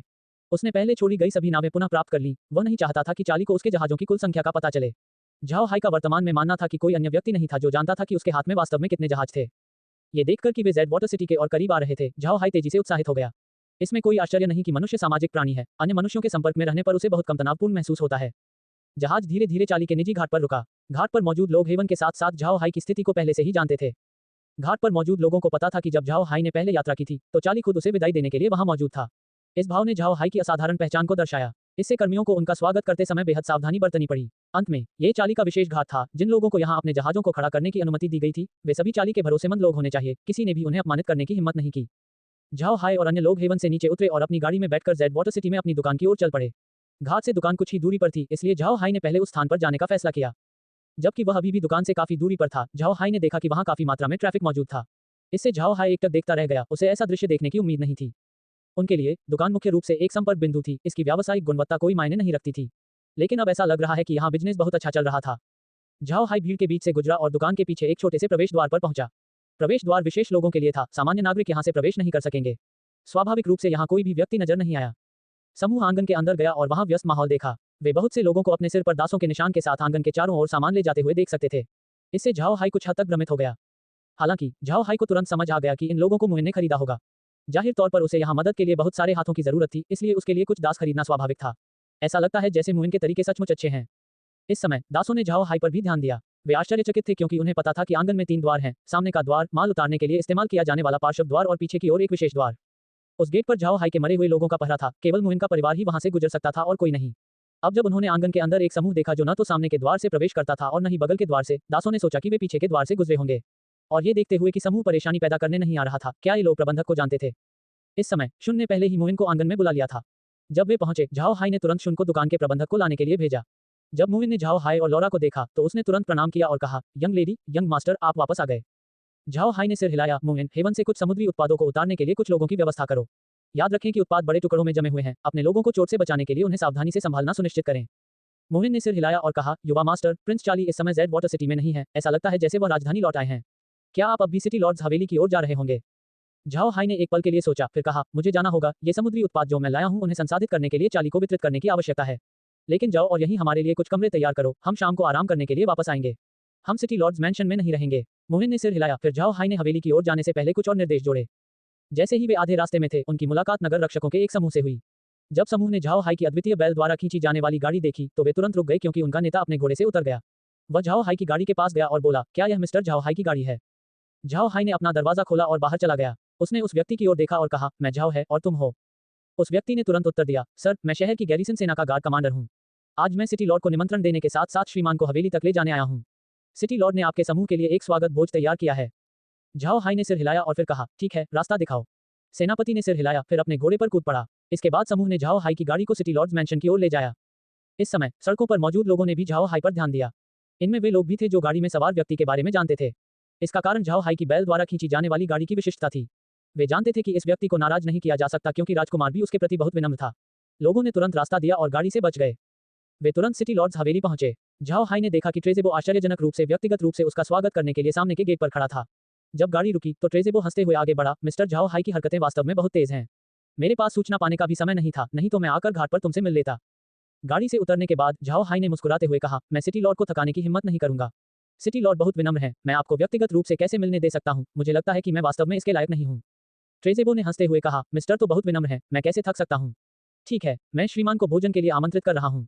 मैंने श्रीमान और उनके समूह का शहर में वापस स्वागत करने के लिए कुछ अच्छा भोजन और शराब तैयार की है। उन्होंने झाओ हाई को हवेली के अंदरूनी हिस्से की ओर खींचते हुए कहा। जब समूह ने सिटी लॉर्ड्स मैंशन में प्रवेश किया तो ट्रेजेबो ने गृहस्वामी की ओर रुख किया और कहा, जाओ मिस्टर का सामान पर्पल बैम्बू कोर्टयार्ड में पहुंचा दो। ये सुनकर झाओ हाई ने तुरंत कहा, सिटी लॉर्ड को बहुत विनम्र होने की जरूरत नहीं है। अब मेरी शहर के अंदर एक दुकान है, अब मुझे पर्पल बैम्बू कोर्टयार्ड में रहने की कोई जरूरत नहीं है। साथ ही वह जगह तीसरे राजकुमार की निजी जगह है, अगर मैं वहां ज्यादा देर तक रुकूं तो अच्छा नहीं होगा। ट्रेजेबो ने हंसते हुए कहा, मिस्टर को चिंता करने की जरूरत नहीं है। महामहिम वर्ष के अधिकांश समय वहां नहीं रहेंगे। इसके अलावा महामहिम ने हमें पहले ही आदेश दे दिया था कि आपको प्रांगण में रहने की अनुमति दी जाए। श्रीमान निश्चिंत हो सकते हैं। ये सुनकर झाओ हाई के पास पर्पल बैम्बू प्रांगण में रहना जारी रखने के अलावा कोई विकल्प नहीं था। उसने दूसरों को पहले आंगन में जाकर बैठने को कहा, फिर शॉन को मोइन को सूचित करने को कहा कि उनके लिए दुकान पर रहना असंभव होगा। जब झाओ हाई डाइनिंग हॉल में पहुंचे तो उन्होंने देखा कि अंदर केवल 2 लोगों के बैठने के लिए पर्याप्त सीटें थीं। इससे झाओ हाई ने ट्रेजेबो को हैरानी से घूरना शुरू कर दिया। ट्रेजेबो ने मुस्कुराते हुए कहा, मेरी पत्नी को लौरा और अन्य लोगों के साथ जाने दो। आइए आज केवल हम दोनों के साथ ही भोजन करें ताकि हम मुद्दों पर चर्चा कर सकें। झाओ हाई ने सिर हिलाया और कुछ नहीं कहा। दोनों के बैठ जाने के बाद घर के नौकर ने तुरंत कार्रवाई की और उन्हें शराब परोसी और साथ ही कुछ लोगों से बर्तन भी लगवाए। जब वे बैठे थे, ट्रेजेबो ने अपना शराब का गिलास उठाया और कहा, ये गिलास श्रीमान के लिए है। थकाऊ समुद्री यात्रा को सहन करने के लिए, नमकीन समुद्री हवाओं और धूप की जलन से गुजरने के लिए। झाओ हाई ने भी अपना वाइन ग्लास उठाया और कहा, सिटी लॉर्ड बहुत विनम्र हैं, वास्तव में मैंने कुछ नहीं किया है, ये कप्तान ही थे जिनकी सारी परेशानियां थीं। फिर उन्होंने गिलास टकराए और एक ही बार में शराब नीचे गिरा दी। शराब पीने के बाद ट्रेजेबो ने झाओ हाई की ओर देखा और कहा, श्रीमान की शक्ल देखकर मुझे लगता है कि आपकी फसलें छोटी नहीं हैं। इस बार तुम्हें कौन सी अच्छी वस्तुएं प्राप्त हुई? झाओ हाई ने मंद मुस्कुराया और कहा, सबसे कीमती ये हैं। जैसे ही कमरे में विशाल मूंगे दिखाई दिए, उसने अपना हाथ हिलाया, साथ ही मेज पर क्लैम शेल भी दिखाई दिया। झाओ हाई ने धीरे से खोल खोला और विशाल मोती प्रकट किया। ट्रेजेबो खजाने को एकटक देखता रहा। भले ही उसने बहुत सारी अच्छी चीजें देखी हों, लेकिन उसने इतना बड़ा मोती पहले कभी नहीं देखा था। ऐसा इसलिए था क्योंकि आग महाद्वीप पर मोती और मूंगे बहुत कीमती हैं, न केवल इसलिए कि वे आकर्षक हैं, बल्कि इसलिए भी कि वे जादुई सामग्री थे, बहुत मूल्यवान जादुई सामग्री। स्वाभाविक रूप से ये मोती और मूंगा महिलाओं को भी प्रिय थे। वर्तमान में केवल कुछ ही लोग थे जो इन्हें जादुई सामग्री के रूप में उपयोग करते थे। अधिकांश का उपयोग रईसों द्वारा अपने घरों को सजाने के लिए किया जाता था। इस शानदार प्रदर्शन को देखकर ट्रेजेबो ने गहरी सांसें ली, जिससे उसका मूड शांत हो गया और उसने झाओ हाई की ओर अपना सिर घुमाया। मुझे उम्मीद नहीं थी कि श्रीमान इतनी बड़ी फसल होगी, मैंने वास्तव में उम्मीद नहीं की थी। झाओ हाई ने मुस्कुराते हुए कहा, ये सबसे मूल्यवान है। मेरे पास जलीय जादुई जानवर भी हैं, जिनमें से अधिकांश झींगा थे। मैंने उन्हें पहले ही फ्रीज कर दिया है और वर्तमान में उन्हें मेरी दुकान के गोदाम में ले जाया जा रहा है। और आखिर में मेरे पास कुछ खाने योग्य समुद्री शैवाल वगैरह भी हैं, जो वास्तव में बहुत अधिक पैसे के लायक नहीं हैं। ट्रेज़ेबो ने सिर हिलाया और कहा, ये ठीक है, उन जादूगरों की बेरहमी से अत्यधिक कटाई के कारण महाद्वीप की आपूर्ति हर साल कम होती जा रही है। उन्होंने समुद्री संसाधनों के पूरे तटीय क्षेत्र को लगभग नष्ट कर दिया। भले ही हम एक बंदरगाह शहर हैं, हमारे लिए समुद्री भोजन खाना अधिक कठिन हो गया है। आपके उत्पाद बहुत लोकप्रिय होने चाहिए। झाओ हाई ने मुस्कुराते हुए कहा, अच्छा है, जब तक ये चीजें बिकती रहेंगी। मैं वास्तव में डर गया था कि कोई उन्हें खरीद नहीं लेगा। ठीक है, आप उन्हें 2 दिनों में ले सकते हैं। आखिरकार मैंने पहले ही महामहिम से वादा किया था कि मैं केवल उन उत्पादों को ही खरीदूंगा। फिर वह तय कर सकता है कि वह उन्हें कैसे बेचना चाहता है। ट्रेज़ेबो ने हंसते हुए कहा, निश्चिंत रहें, महामहिम ने पहले ही तैयारी कर ली थी, अब वह सिर्फ आपका इंतजार कर रहे हैं। ठीक है, आग की मछलियां कब आएंगी? मेरी तरफ से सब कुछ ठीक है, आप उन्हें भेजना शुरू कर सकते हैं। झाओ हाई ने मुस्कुराते हुए कहा, निश्चिंत रहें, वे 2 दिनों में आ जाएंगे, तब आप उन्हें प्राप्त कर सकेंगे। ठीक है, महामहिम को क्या हुआ? वह कार्सन सिटी क्यों लौटा? क्या कोई दुर्घटना हो गई? ट्रेज़ेबो मंद मंद मुस्कुराए, वास्तव में कोई दुर्घटना नहीं है, ये सिर्फ इतना था कि महामहिम लंबे समय तक कार्सन सिटी नहीं छोड़ सकते। कार्सन सिटी रोसेन साम्राज्य की राजधानी है, लगभग सभी बड़ी शक्तियां वहां केंद्रीकृत हैं। यदि महामहिम लंबे समय के लिए चले गए, तो कुछ लोग उनके प्रभाव की रस्सियां ढीली करना शुरू कर सकते हैं। झाओ हाई ने सिर हिलाया, फिर आह भरते हुए कहा, महामहिम वास्तव में असभ्य थे। ठीक है, क्या महामहिम के पास कोई अन्य कार्य था जो उन्होंने आप पर छोड़ा है? ट्रेज़ेबो ने मुस्कुराते हुए कहा, आश्वस्त रहें, सामान्य परिस्थितियों में हम जो उसके पक्ष में हैं, आमतौर पर करने के लिए कुछ नहीं होता है। हम बस अपना काम करते रहते हैं। झाओ हाओ ने सिर हिलाया, जब चीजें 2 दिनों में भेज दी जाएंगी, तो कुछ लोगों को आकर इसे प्राप्त करने के लिए कहें। मुझे लगता है कि महामहिम को हाल ही में बहुत अधिक धन की आवश्यकता होगी, हमें यह सुनिश्चित करना चाहिए कि महामहिम को वह धन मिले जिसकी उन्हें आवश्यकता है। ट्रेज़ेबो ने आह भरी, फिर गंभीर स्वर में कहा, यही एकमात्र चीज है जो हम अभी कर सकते हैं। आखिरकार वर्तमान सम्राट का शरीर अभी भी काफी स्वस्थ है। महामहिम लोगों को जीतने की अत्यधिक कोशिश नहीं कर सकते, इसलिए हम इस समय केवल अपनी ताकत बना सकते हैं। झाओ हाई सहमत हुए, आप जाकर महामहिम से कहें कि अगर मुझे कुछ भी करने की जरूरत है, तो मेरे प्रति विनम्र न रहें, बस सीधे मुझसे संपर्क करें। यदि वह पैसा कमाना चाहता है, तो मैं केवल ये कुछ उत्पाद ही उपलब्ध करा सकता हूं जो मेरे पास हैं। हालांकि अगर अन्य मामले हैं, तो उसे बताएं कि मैं उनसे निपटने की पूरी कोशिश करूंगा। ट्रेज़ेबो ने मंद मंद मुस्कुराते हुए कहा, श्रीमान निश्चिंत हो सकते हैं, अगर वास्तव में कुछ है, तो महामहिम निश्चित रूप से असभ्य होंगे। ठीक है, क्या श्रीमान इस बार अधिक समय तक रहेंगे? ये ईश्वर की कृपा का दिन होने जा रहा है, पूरा महाद्वीप जश्न मनाएगा। झाओ हाई ने मुस्कुराते हुए कहा, हाँ, ये वह दिन है जब महाद्वीप सबसे बड़ा जश्न मनाता है, लेकिन क्या ये व्यवसाय करने का सबसे अच्छा समय नहीं है? मैं 2 दिनों में गहरे समुद्र में लौटूंगा और कुछ और समुद्री उत्पाद लूंगा। मेरा मानना है कि यह मौसम उन वस्तुओं को बेचने के लिए सबसे उपयुक्त है। ट्रेज़ेबो ने कठोर मुस्कान दी और कहा, श्रीमान वास्तव में एक व्यापारी हैं, भगवान की कृपा का दिन होने पर भी व्यापार के बारे में सोच रहे हैं। अरे, आप जैसे लोगों के लिए अमीर न बनना असंभव होगा। झाओ हाई ने कड़वाहट से मुस्कुराते हुए कहा, मेरे पास कोई विकल्प नहीं है, मेरे पास समर्थन करने के लिए मेरा कबीला है। अगर मैं पैसे पाने के और तरीकों के बारे में नहीं सोचूंगा, तो हमारी कोई आय नहीं होगी। जब ट्रेज़ेबो ने झाओ हाई को देखा तो उसकी आंखों में एक हल्की सी चमक दिखाई दी, लेकिन उसने इसके बारे में कुछ नहीं कहा और बस मुस्कुराया और कहा, कौन नहीं? झाओ हाई बस मुस्कुराया और अब और बात नहीं की, उसने बस शराब पीना जारी रखा। चूंकि झाओ हाई अब और बात नहीं करना चाहता था, ट्रेज़ेबो ने नहीं पूछा। उन्होंने बस अधिक शराब पीने और अधिक व्यंजन चखने की बात की। उन्होंने झाओ हाई से चाली के पक्ष के अन्य लोगों के बारे में भी बात की। झाओ हाई को ट्रेज़ेबो द्वारा कही गई हर बात का ध्यान था, वह अब चाली के पक्ष में था, स्वाभाविक रूप से वह चाली के समूह के बारे में सब कुछ जानना चाहता होगा। भोजन का शेष समय सामान्य बातचीत में व्यतीत हुआ। खाने के बाद Zhao high purple bamboo courtyard में लौट आए। लौरा और अन्य लोग पहले से ही वहां मौजूद थे। जब उन्होंने झाओ हाई को लौटते देखा, तो उन्होंने तुरंत उनका स्वागत किया। लौरा ने फिर पूछा, भाई है, आपने ट्रेज़ेबो के साथ क्या बात की? झाओ हाई ने अपना सिर हिलाया और कहा, वास्तव में कुछ नहीं, हमने बस यूं ही बातचीत की। लौरा, भगवान की कृपा का दिन करीब आ रहा है, मुझे डर है कि हम स्थिर नहीं रहेंगे, मैं 2 दिनों में समुद्र में लौटने की योजना बना रहा हूँ। लौरा ने उत्तर दिया, भगवान की कृपा का दिन 1 महीने से भी कम दूर है। हमें यात्रा करनी चाहिए और शायद आयरन माउंटेन किले पर लौटना चाहिए। इस बार जब हम समुद्र में जाएंगे तो आपकी क्या योजना है? झाओ हाई ने मंद मंद मुस्कुराते हुए कहा, स्वाभाविक रूप से रॉक श्रिम्प जनजाति के साथ फिर से व्यापार करना। भगवान की कृपा के दिन लोग हर जगह अपना पैसा खर्च कर रहे होंगे। सभी महान रईस उस दौरान स्वादिष्ट व्यंजन खाना चाहेंगे। जब हम वापस जाते हैं और झींगा जनजाति के साथ व्यापार करते हैं, तो हमें बहुत सारी समुद्री भोजन सामग्री मिलनी चाहिए। ये चीजें निश्चित रूप से आजकल बहुत मांग में हैं। लौरा ने एक पल सोचा और कहा, यह अच्छा है, हमें निश्चित रूप से बड़ा मुनाफा होगा। बदले में हमें ट्रेज़ेबो से हमारे लिए अच्छी चीजें तैयार करानी चाहिए। झाओ हाई ने सिर हिलाया, सही है, हमें भी अच्छी चीजें मिलनी चाहिए क्योंकि हमें अभी भी आयरन माउंटेन किले में वापस लौटने की जरूरत है। शायद मैं कुछ उपहारों के साथ ब्लड हॉक के माध्यम से ब्रदर वेल्स को एक पत्र भी भेजूंगा। लौरा ने मुस्कुराते हुए कहा, भाई है, लगता है आप भूल गए हैं। बीस्टमैन भगवान का अनुग्रह दिवस नहीं मनाते हैं, वे 10,000 बीस्ट फेस्टिवल में भाग लेंगे। हे। झाओ हाई ने शून्यता से देखा और अपना सिर थपथपाया, ठीक है, मैं इसके बारे में भूल गया था। भाई वेल्स एक बीस्टमैन है, वह भगवान का अनुग्रह दिवस नहीं मनाता। हाँ, इसके अलावा ये सोचना भी दिलचस्प है कि जब भगवान का दिन बीतता है, तो हमें मिले लगभग 1 साल हो जाना चाहिए। वर्तमान में देर से सर्दी थी। जब झाओ हाओ पिछली बार जागे, तो शुरुआती वसंत था। जब तक भगवान का अनुग्रह दिवस बीतता है, उसके तुरंत बाद वसंत आ जाएगा। समय सचमुच तेजी से बीत जाता है। लौरा ने झाओ हाई की ओर देखा और मुस्कुराई, समय वास्तव में तेजी से आता है, हम वास्तव में एक दूसरे को लगभग 1 साल से जानते हैं। वह और झाओ हाई भी वसंत ऋतु के दौरान मिले थे, चूंकि अब सर्दी थी, वे जल्द ही 1 साल के लिए एक दूसरे को जानेंगे। झाओ हाई ने मंद मंद मुस्कुराते हुए कहा, इस अवधि के बाद अगर हम व्यस्त नहीं हैं, तो हमें दादाजी ग्रीन से अपना मामला तैयार करने के लिए कहना चाहिए। आप दोनों क्या सोचते हैं? मेग और लौरा का चेहरा तुरंत लाल हो गया, उन्हें पता था कि झाओ हाई किस मामले के बारे में बात कर रहा था, यह उनकी शादी थी।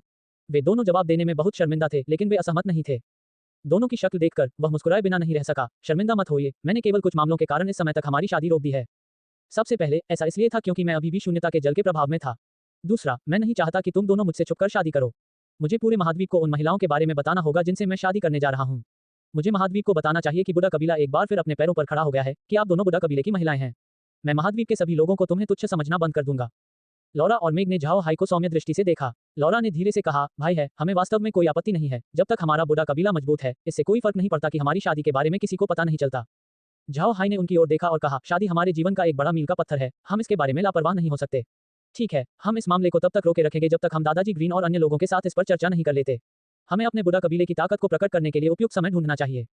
इस बिंदु पर लौरा ने भौहें चढ़ाईं और कहा, भाई है, क्या ये वास्तव में एक अच्छा विचार है? अगर हम अपनी पहचान उजागर कर देंगे तो क्या आयरन माउंटेन फोर्ट पर मुसीबत नहीं आएगी? यदि हम किले के रहस्य दिखाएंगे तो मुझे लगता है कि यह हमारे लिए प्रतिकूल होगा। झाओ हाई ने गंभीर स्वर में उत्तर दिया, मुझे ये पता है।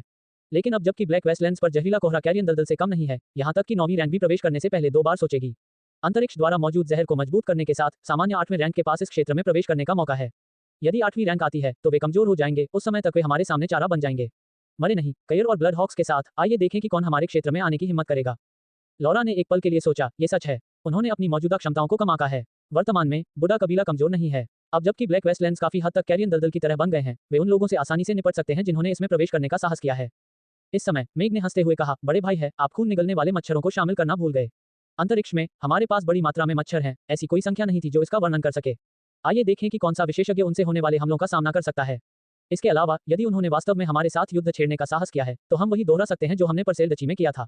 बस कीटों को उनके क्षेत्र में छोड़ दें, देखते हैं वे कितना अच्छा प्रदर्शन करेंगे। मेघ ने जो कहा उसे सुनकर झाओ हाई हंसने के अलावा कुछ नहीं कर सका।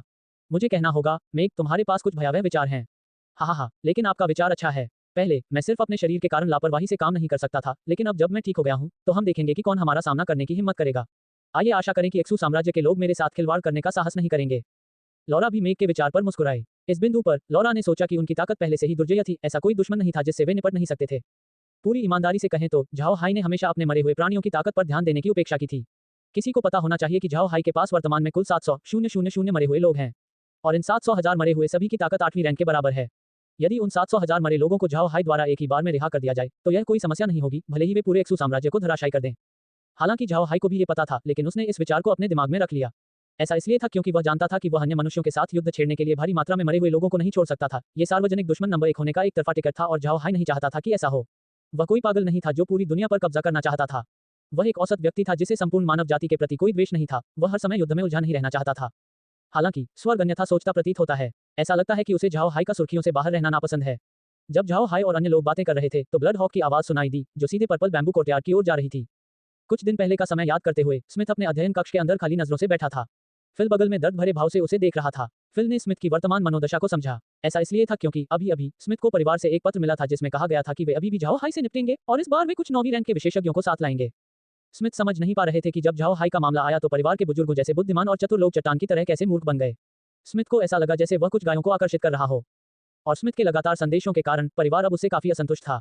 इससे स्मिथ को भारी सिरदर्द का सामना करना पड़ा। वह जानता था कि झाओ हाई अब अकेला नहीं है, अब उसके पीछे चाली है। इसके अलावा राजकुमार अपने नए दोस्त के बारे में बहुत अच्छा सोचने लगा।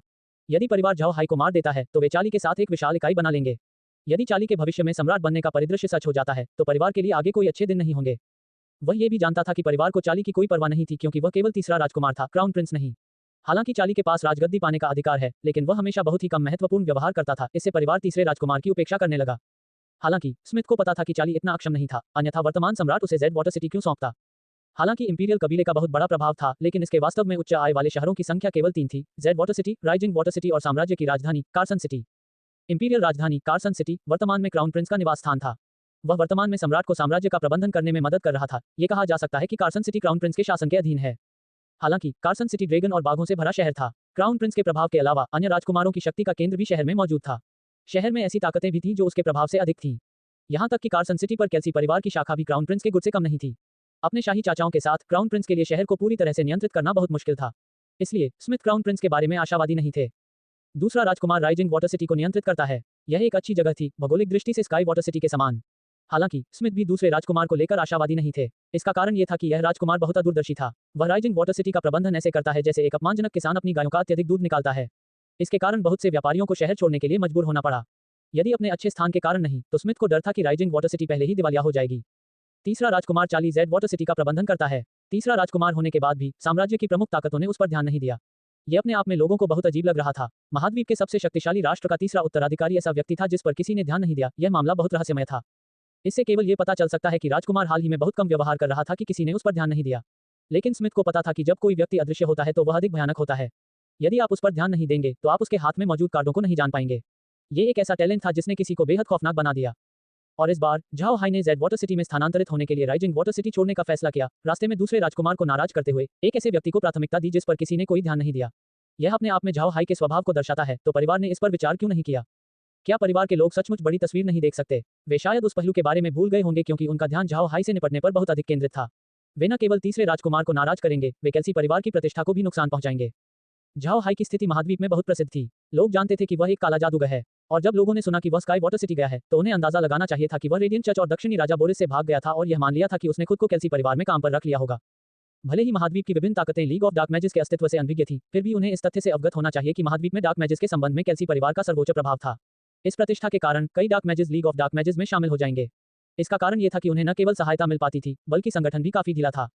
इस मामले में झाओ हाई के खिलाफ परिवार की कार्रवाई अनुचित थी। जब अन्य डार्क मैजिस ये सुनेंगे तो वे क्या सोचेंगे? क्या वे अब भी लीग में शामिल होंगे? क्या वे अब भी लीग के लिए कड़ी मेहनत कर सकते हैं? बाद में डार्क मैजिस ने केल्सी परिवार के साथ जुड़ने के बारे में 2 बार सोचा। उन्हें डर होगा कि उनके साथ झाओ हाई जैसा व्यवहार किया जा सकता है जिसमें उनके पास मौजूद खजाने को परिवार ने जब्त कर लिया था। बाहरी लोगों की नजर में यही बात थी। झाओ हाई के पास आग की मछलियां थीं जो केल्सी परिवार को पसंद थी, इसलिए वे चाहते थे कि वह उसे सौंप दे। लेकिन झाओ हाई ने इनकार कर दिया, जिसके कारण ये पूरी घटना हुई। बाहरी लोगों को परिवार के अंदरूनी मामलों की जानकारी नहीं थी। उनके मन में जुबान सिर्फ परिवार का एक सदस्य था, उसका उतना प्रभाव नहीं था, इसलिए उनके लिए ये सोचना असंभव था कि वह स्थिति का मूल कारण था। इस बात को लेकर स्मिथ फिलहाल चिंतित थे। उन्हें डर था कि अन्य डार्क मैच पर केल्सी परिवार की छवि अब काफी धूमिल हो गई है। यदि यह मामला बड़ा हो गया तो लीग ऑफ डार्क मैजिस भंग भी हो सकता है। स्मिथ को जो बात समझ में नहीं आई वह ये थी कि उनके भाई पीटर को लीग के संबंध में सबसे अधिक समझ थी। उन्होंने इसे रोका क्यों नहीं? न केवल उन्होंने इसे रोका नहीं बल्कि उन्होंने स्मिथ की चेतावनियों की भी अवहेलना की। इससे स्मिथ बहुत भ्रमित हो गए। फिल, जो स्मिथ का नौकर था, स्वाभाविक रूप से समझ गया। लेकिन अभी उनके पास कोई अन्य विकल्प नहीं था। स्मिथ परिवार के केवल दूसरे उत्तराधिकारी थे। उसके ऊपर बुजुर्ग और कुलपति थे, जबकि उसके आसपास अन्य उत्तराधिकारी थे। स्मिथ जो चालें चल सकते थे वे काफी सीमित थीं। फिल ने यह भी सोचा कि परिवार झाओ हाई से निपटने में बहुत आगे नहीं जाएगा। आखिर इस मामले से तो यही लग रहा है कि परिवार खुलेआम चोरी कर रहा था। इसके अलावा वे अपने ही जादूगर के विरुद्ध जा रहे थे। उन्होंने नहीं सोचा था कि ये मामला यहाँ तक पहुंच जाएगा। वर्तमान में झाओ हाई ने पहले ही परिवार से 30 से अधिक जहाज छीन लिए थे, और यद्यपि उसने 8वीं श्रेणी के विशेषज्ञों को नहीं मारा, फिर भी उसने उनकी खेती को बर्बाद कर दिया। पूरी ईमानदारी से कहें तो जब फिल ने इस बारे में सुना तो वह बहुत क्रोधित हुआ। उसे उम्मीद नहीं थी कि झाओ है इतना निर्दयी होगा, वास्तव में उन 8वें रैंक को पंगु बना देगा। लेकिन वह ये भी जानता था कि झाओ हाई ने अभी भी परिवार के चेहरे को ध्यान में रखा है, अन्यथा जुबान पहले ही मर चुका होता। फिल को जिस बात की सबसे ज्यादा उम्मीद नहीं थी वह ये थी कि परिवार ने झाओ हाई से निपटने के लिए 9वीं रैंक भेजी थी। ये परिवार के लिए कोई चतुर निर्णय नहीं था। क्या सचमुच 9वीं रैंक इतनी आसानी से जुटाई जा सकती है? लेकिन एक असहयोगी डार्क मैच के लिए परिवार ने वास्तव में 9वीं रैंक भेजने की योजना बनाई। उनके द्वारा उपयोग किए जाने वाले संसाधन बहुत बड़े होंगे। इससे भी महत्वपूर्ण बात यह है कि वे झाओ हाई से निपटने के लिए 9वीं रैंक भेजने वाले थे। लीग के सदस्य इस बारे में क्या सोचेंगे? क्या वे भविष्य में भी परिवार का समर्थन करेंगे? फिल को लगा कि स्थिति बहुत परेशानी भरी हो गई है। इस बिंदु पर स्मिथ ने अचानक फिल से बात की। अंकल फिल, आपको क्या लगता है कि परिवार के दिमाग में क्या चल रहा है? वे वास्तव में झाओ हाई से क्यों निपटना चाहते हैं? मुझे लगता है कि ये फैसला सिर्फ जुबान की वजह से नहीं होना चाहिए। फिल ने सिर हिलाया और कहा, 9वीं रैंक जुटाना बहुत बड़ा मामला है। यह ऐसा कुछ नहीं था जिस पर 5वें युवा मास्टर निर्णय ले सकें। निर्णय या तो पितृसत्ता या एल्डर्स असेंबली द्वारा किया जाना चाहिए था, लेकिन क्यों, मुझे बिल्कुल पता नहीं है। क्या ऐसा इसलिए है क्योंकि उन्हें लगता है कि वह पिछले मामले के कारण अति आत्मविश्वास में आ गया होगा, जिसके कारण उसने परिवार के चेहरे पर तमाचा मारने की हिम्मत की? या क्या पितृसत्ता के मन में कुछ विचार हैं? फिल की बात सुनने के बाद स्मिथ की आंखें चमक उठी। अंकल फिल, क्या आप ये कह रहे हैं कि परिवार झाओ हाई से डरा हुआ है? स्मिथ ने अभी जो कहा उस पर फिल असमंजस में दिखे। डरा हुआ? उन्हें झाओ हाई से डरने की क्या जरूरत है? भले ही वह काफी प्रतिभाशाली हो, उसके लिए 9वीं रैंक के विशेषज्ञ को हराना असंभव था। परिवार उससे क्यों डरेगा? स्मिथ ने एक लंबी आह भरी और कहा, मुझे लगता है कि परिवार झाओ हाई की ताकत से नहीं बल्कि उसके विचारों से डरता था। अतीत में क्या रेडियंट चर्च को दबाने की योजना झाओ हाई की ओर से नहीं आई थी? उन्हें डर था कि रेडियंट चर्च के बारे में झाओ हाई की समझ के माध्यम से वह अन्य डार्क मैजिस को प्रभावित कर सकता है और धीरे धीरे परिवार से दूर लीग का नियंत्रण छीन सकता है। इसलिए उन्होंने झाओ हाई को खत्म करने का यह मौका लिया। इसके अलावा फिर सोचें कि डार्क मैजिस केवल अपने बारे में सोचते हैं, उन्हें झाओ हाई की कोई परवाह नहीं होगी। इससे परिवार को इस कार्रवाई का निर्णय लेना पड़ा क्योंकि उन्हें डर नहीं था कि डार्क मैजिस लीग छोड़ देंगे और अपने दम पर अपना गठबंधन बना लेंगे। फिल ने घूर कर देखा और बुदबुदाया, क्या ये सचमुच है? भले ही उन डार्क मैजिस ने लीग नहीं छोड़ी हो, फिर भी वे लीग के साथ अपनी जानकारी साझा करने से डरेंगे। ये संगठन के लिए बहुत बड़ा झटका होगा। स्मिथ ने बेरुखी से कहा, मुझे डर है कि यह इतना आसान नहीं है। झाओ हाई के विचार ने साम्राज्य से और अधिक डार्क मैजिस को उभरना संभव बना दिया, जिससे परिवार का प्रभाव और बढ़ गया।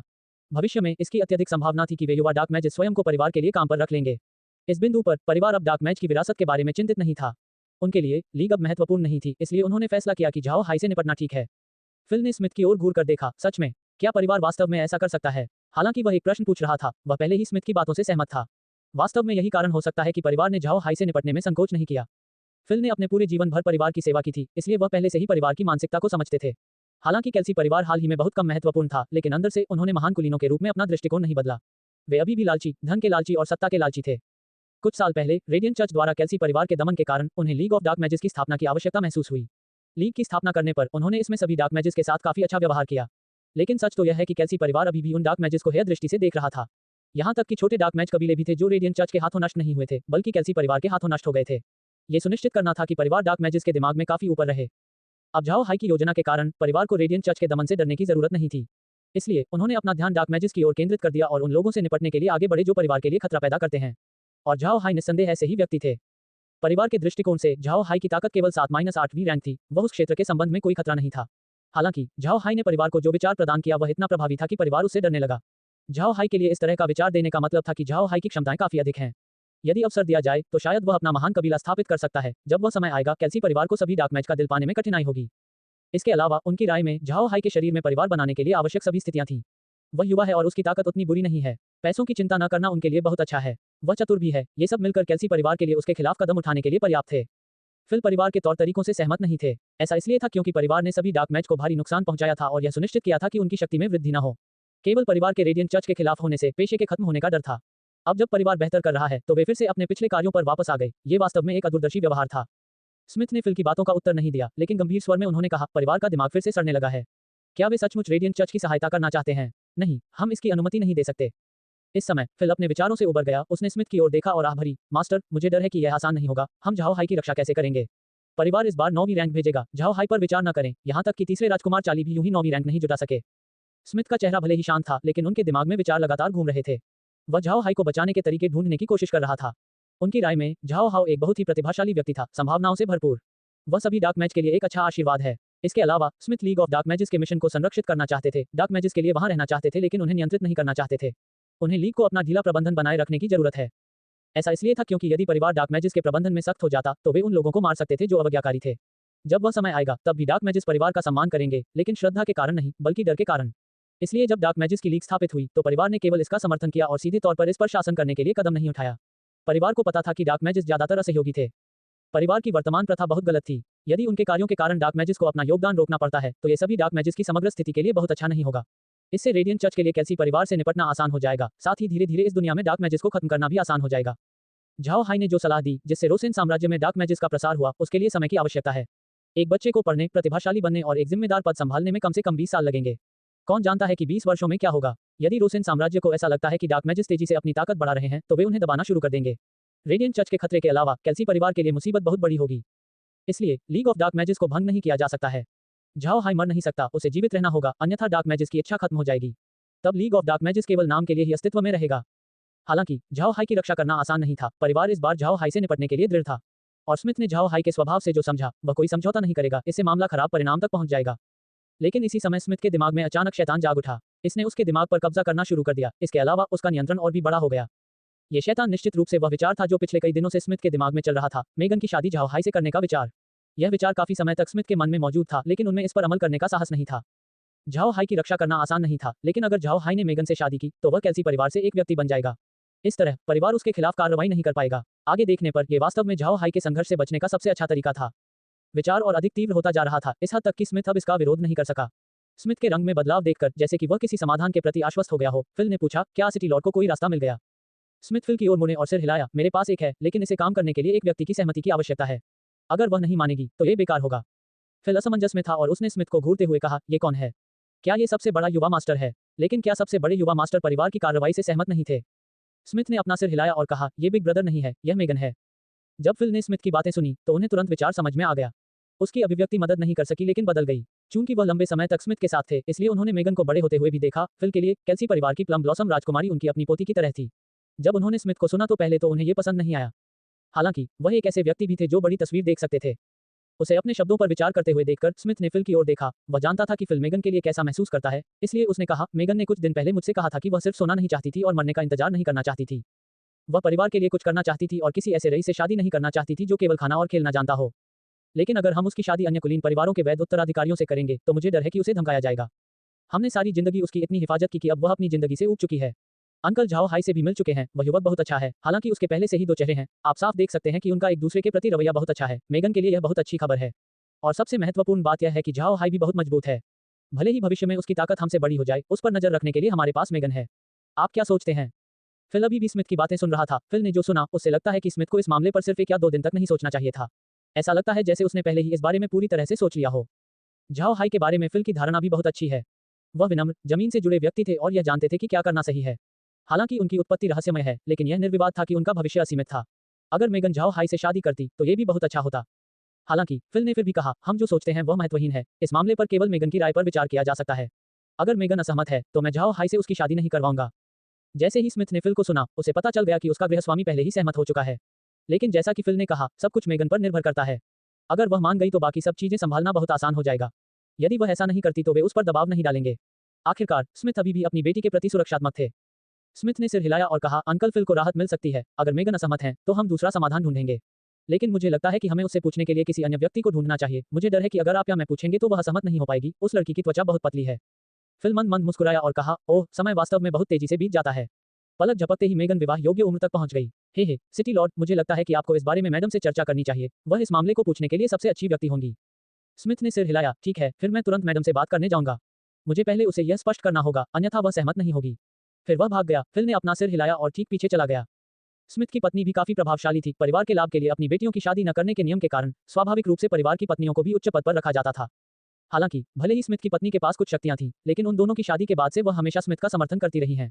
उन्होंने कभी भी पारिवारिक मामलों में हस्तक्षेप नहीं किया। जब वह घर पर होती है तो बस कुछ फूल और पौधे उगाती है। और चूंकि वह एक पोषण मास्टर भी थी, इसलिए वह अपना अधिकांश समय पोषण बनाने पर शोध करने में बिताती है। इससे वह परिवार के मामलों से काफी दूर हो गईं। लेकिन इस वजह से स्मिथ अपनी पत्नी के प्रति बहुत स्नेह रखते थे। दर्जनों साल साथ रहने के बाद भी एक दूसरे के प्रति उनकी भावनाएं कभी नहीं बदली। स्मिथ का भी कोई अन्य प्रेमी नहीं था। दोनों एक दूसरे के प्रति जो स्नेह रखते थे उससे उनके आसपास के सभी लोग ईर्ष्या करते थे। जब स्मिथ उस आंगन में गया जहां वह रहता था तो उसे अपनी पत्नी नहीं मिली। जल्द ही वह अपनी पत्नी के मेडिकल गार्डन में गया। यहीं पर वह चिकित्सा पर शोध करने के साथ साथ अपने पति की दवाएं भी तैयार करती हैं। आम लोगों को यहाँ तक कि नौकरों को भी यहाँ आने की इजाजत नहीं थी, ये मैडम का निजी आदेश था। मेडिकल गार्डन में पहुंचने पर स्मिथ ने अपनी पत्नी को कुछ जड़ी बूटियों को पानी देते हुए देखा। मैडम ने सूती कपड़े पहने हुए थे, उन्होंने एक तरफ कैंटीन पकड़ रखी थी और पौधों पर सावधानी से पानी टपका रही थी। वह बहुत संजीदा और आकर्षक लग रही है। स्मिथ कुछ देर वहीं खड़ा रहा। कुछ ही देर में कैंटीन के अंदर का पानी खत्म हो गया। जब उसने ऊपर देखा और स्मिथ को वहीं खड़ा देखा तो वह मुस्कुराए बिना नहीं रह सकी। उसने अपने पति की ओर देखा और कहा, प्रिय, तुम यहाँ क्या कर रहे हो? क्या तुम्हें मुझसे कुछ चाहिए? स्मिथ संभले और उन्होंने जल्दी से सिर हिलाया, मुझे पता है, मुझे आपसे एक महत्वपूर्ण मुद्दे पर चर्चा करनी है। चलो पहले आंगन में लौटते हैं। अपने पति को इतना गंभीर देखकर मैडम ने धीरे से सिर हिलाया। फिर उसने अपनी कैंटीन नीचे रखी और स्मिथ के साथ उनके आंगन की ओर चल दी। आंगन में पहुंचने के बाद वे बैठ गए और एक नौकर ने जाकर उन्हें चाय परोसी। उसके बाद स्मिथ ने नौकरों को उन दोनों के लिए कमरे से बाहर जाने के लिए अपना हाथ हिलाया। स्थिति को देखकर मैडम घूरने से खुद को नहीं रोक सकी। उसने स्मिथ की ओर अपना सिर घुमाया और कहा, क्या बात है मेरे प्रिय सिटी लॉर्ड? क्या बात है? अभिनय इतना रहस्यमय क्यों है? स्मिथ ने शांत चेहरे के साथ मैडम की ओर देखा और कहा, इस मामले के निहितार्थ बड़े होने वाले हैं। आज मुझे परिवार से एक पत्र मिला जिसमें झाओ हाई से निपटने के लिए 9वीं रैंक के विशेषज्ञ को भेजने की उनकी योजना के बारे में कहा गया था। मैडम ने अपने पति को घूर कर देखा, फिर उसने अपनी भौहें सिकोड़ ली। भले ही उसे परिवार के मामलों की ज्यादा परवाह नहीं थी, फिर भी उसने झाओ हाई को नहीं लिया क्योंकि उस पर उस युवक के बारे में अच्छी धारणा थी। उनकी राय में झाओ हाई बहुत ताकत वाला, एक ईमानदार और विश्वसनीय व्यक्ति था। ऐसा नवयुवक आजकल बहुत मुश्किल से मिलता था। अतीत में वह झाओ हाई से निपटने की परिवार की योजनाओं के बारे में ज्यादा परवाह नहीं करती थी। उसके लिए जुवान को अपना काम करना चाहिए था। उनका मानना था कि स्मिथ इस पर नियंत्रण कर लेंगे। हालांकि उसे इस बात का एहसास नहीं था कि परिवार जाएगा और 9वीं रैंक के विशेषज्ञ को झाओ हाई के पास भेजेगा। 9वीं रैंक भेजे जाने से मामला और पेचीदा हो गया। हालात यहाँ तक कैसे पहुंचे? मदन को बात न करते देख स्मिथ ने कहा, मैं झाओ हाई को बचाना चाहता हूँ। अगर परिवार उसे मार देगा तो कोई भी डाक मैच कभी भी परिवार पर भरोसा नहीं करेगा। ये नुकसान परिवार के लिए बहुत बड़ा होगा। मैडम ने भौहें सिकोड़ते हुए कहा, लेकिन आपने यह नहीं कहा कि परिवार 9वीं रैंक के विशेषज्ञ को भेजेगा। यदि यह निर्णय पैट्रियार्क और एल्डर्स असेंबली की ओर से आया है तो हम झाओ हाई की सुरक्षा की गारंटी कैसे दे सकते हैं? स्मिथ ने अपनी पत्नी की ओर देखा और कहा, प्रिय, मेगन की उम्र इतनी कम नहीं है। मुझे लगता है कि अब उसकी शादी करने का समय आ गया है। मैं चाहता हूं कि आप उससे पूछें कि वह झाओ हाई के बारे में कैसा महसूस करती है। पति की बात सुनकर मैडम के हाव भाव बदल गए, लेकिन वह कोई सामान्य महिला नहीं थी और उसने तुरंत विरोध नहीं किया। उसने इस बारे में अधिक ध्यान से सोचा। अपनी पत्नी को इस तरह देखकर स्मिथ खुश हो गया। उसने उसकी ओर देखा और कहा, तुम्हें पता है कि झाओ हाई किस तरह का आदमी है?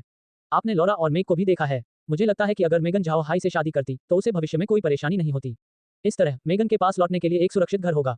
साथ ही हम झाओ हाई को भी बचा सकेंगे। हालांकि ये मामला पूरी तरह से मेगन पर निर्भर है। अगर वो नहीं मानी तो मैं कोई दूसरा उपाय सोचूंगा। मैं यहाँ आपसे राय मांगने आया हूँ, आप क्या सोचते हैं? मैडम ने एक पल के लिए सोचा और फिर सिर हिलाया। वह युवक झाओ हाई अच्छा है, लेकिन मेरी शर्त यह है कि अगर मेगन को उससे शादी करनी है तो उसे हमें अपनी पारिवारिक पृष्ठभूमि बतानी होगी, अन्यथा मैं उनकी शादी का विरोध करूंगा। स्मिथ ने सिर हिलाया। झाओ हाई की पृष्ठभूमि बहुत रहस्यमय है। महाद्वीप में कोई नहीं जानता था। ये स्मिथ के दिल के अंदर की शंकाओं में से एक थी।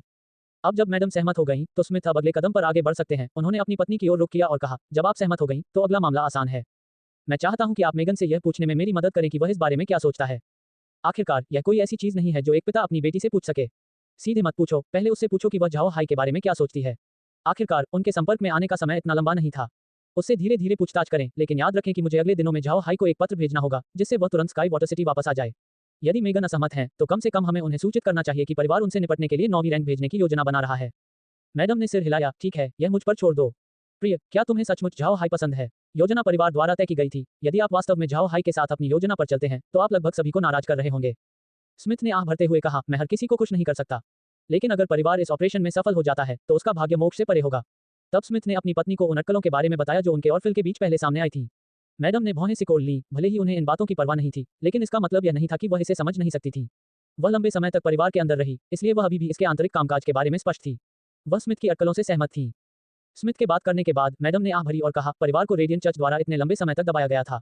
अब जब उन्हें एक भी जीत का अनुभव हुआ, तो उन्होंने पहले ही सोच लिया था कि दुनिया उनकी है। ठीक है, झाओ हाई एक अच्छा युवक है, लेकिन वह वर्तमान में तीसरे राजकुमार के साथ है। यह मामला बहुत जोखिम भरा है। क्या आपने इसके बारे में पहले से सोचा था? स्मिथ ने मंद मंद मुस्कुराते हुए कहा, मैंने वास्तव में इसके बारे में ज्यादा नहीं सोचा, लेकिन वह स्थिति अंततः परिवार के कारण उत्पन्न हुई थी।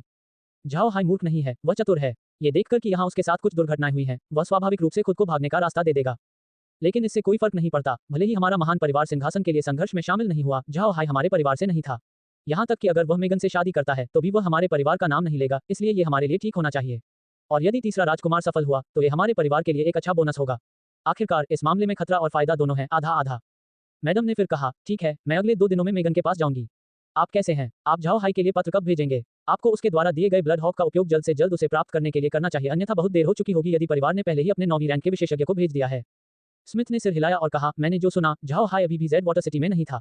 इससे हमारे लिए उसे ढूंढना मुश्किल हो गया, जिससे परिवार के लिए भी उसे ढूंढना मुश्किल हो गया। और अगर वह वापस भी आ जाए तो भी उसे शहर के अंदर सुरक्षित रहना चाहिए। उसके जेड वाटर सिटी लौटने के बाद मैं तुरंत उसे स्काई वाटर सिटी वापस आने के लिए पत्र भेजूंगा। मैडम ने अपनी भौहें सिकोड़ लीं, लेकिन क्या झाओ हाई आएगा? स्मिथ ने गंभीर स्वर में उत्तर दिया, वह निश्चित रूप से ऐसा करेगा। उसके पिछले 2 कार्यों से पता चलता है कि वह परिवार के साथ गंभीर संघर्ष में नहीं पड़ना चाहता था। लेकिन भले ही उसे परिवार से कुछ कष्ट हुआ हो, फिर भी उसके मन में मेरे प्रति अच्छी धारणा होनी चाहिए। यदि मैं उसे पत्र भेजूं तो वह अवश्य आएगा। मैडम ने सिर हिलाया, ठीक है, फिर मैं जल्द से जल्द मेगन की राय पूछूंगी। स्मिथ ने भी सिर हिलाया, फिर आह भरी। मैडम ने उसकी ओर देखा और जान लिया कि वह इस स्थिति से चिंतित है, इसलिए उसने उसे सांत्वना दी। परिवार इतने लंबे समय से है, इसने निश्चित रूप से उतार चढ़ाव का अनुभव किया है, लेकिन यह आज भी खड़ा है। इसे नष्ट करना आसान नहीं होगा। स्मिथ ने आह भरते हुए कहा, ऐसा इसलिए था क्योंकि कैल्सी परिवार लंबे समय से अस्तित्व में था। पिता और बुजुर्गों ने सोचा था कि परिवार के लिए कुछ भी घातक नहीं होगा। अतीत में जहां रेडियंट चर्च का चाकू अभी भी परिवार की गर्दन पर था, परिवार को लगातार तब तक धकेला जाता था जब तक कि उनकी पीठ दीवार पर न टिक जाए। और अब जब हमने एक भी लड़ाई जीत ली है, तो उन्होंने यह नहीं देखा कि रेडियंट चर्च की मूल शक्ति को वस्तुतः कोई क्षति नहीं हुई है। परिवार अपने दुश्मन से पूरी तरह छुटकारा पाने के लिए इंतजार भी नहीं कर सका। ये बहुत दयनीय है। मैडम ने भी आह भरी। वह जानती थी कि उसके पति ने इतने वर्षों तक परिवार के लिए अपना सब कुछ दिया है, लेकिन अब परिवार अपनी वर्तमान दिशा की ओर बढ़ रहा था। यह कोई आश्चर्य की बात नहीं थी कि स्मिथ को बहुत दुख हुआ। अल्पविराम। जब दिन दोपहर हो गया तो मैडम ने मेगन को स्टडी रूम के अंदर पढ़ते हुए पाया। इन दिनों मेगन कम ही खेलने के लिए बाहर जाती थी, क्योंकि उसका बाहर जाना अब व्यर्थ था। वह पहले ही खूब खेल कूद चुकी थी। जो कुछ भी उसे स्वादिष्ट लगता था वह खा चुकी थी। अभी ऐसा कुछ भी नहीं था जो उसकी रुचि का हो। मैडम स्वाभाविक रूप से मेगन के विचारों को जानती थी। वह चुपचाप अध्ययन कक्ष के दरवाजे पर खड़ी हो गई और अपनी बेटी की ओर देखने लगी, जो पढ़ने पर ध्यान केंद्रित कर रही थी। मैडम का दिल आह भरने से खुद को नहीं रोक सका। आखिरकार उनकी बेटी बड़ी हो गई और शादी के योग्य उम्र तक पहुंच गई। जब मेगन बहुत ध्यान केंद्रित कर रही थी, मैडम को हल्की खांसी हुई। इससे मेगन जाग गई। फिर उसने अपनी माँ को देखा और तुरंत किताब नीचे रखते हुए खड़ी हो गई। माँ, तुम क्यों आए हो? मुझे लगा कि आप अपने औषधीय उद्यान में हैं।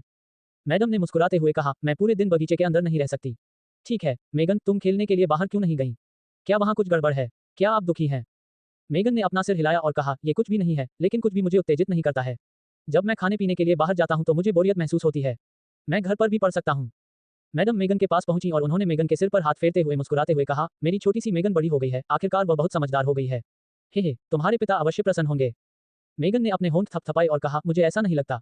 मैंने पापा को पहले ही बता दिया था और उनसे मेरे लिए कुछ करने को कहा, लेकिन अब तक वह मेरे लिए कुछ लेकर नहीं आया है। मैं केवल यहाँ प्रतिदिन रह सकता हूँ, पढ़ सकता हूँ और मरते दम तक ऊब सकता हूँ। मैडम मेगन की ओर मुस्कुराए बिना नहीं रह सकी और जवाब दिया, तुम मूर्ख हो। क्या आपको लगता है कि मामलों को संभालना मनोरंजक है? किताब पढ़ने की तुलना में ये कहीं अधिक उबाऊ है। अन्यथा आपको क्या लगता है कि मैं हमेशा अपने औषधीय उद्यान के अंदर क्यों रहता हूँ और घर के बारे में सब कुछ गृहस्वामी को सौंप देता हूँ? तुम मूर्ख लड़की को अपने बारे में ठीक से सोचना चाहिए, सचमुच। मेगन ने अपनी जीभ बाहर निकाली और शरारत से हंसी। मेगन की अभिव्यक्ति देखकर मैडम मदद नहीं कर सकी, लेकिन अंदर ही अंदर जोर से आहें भरने लगी।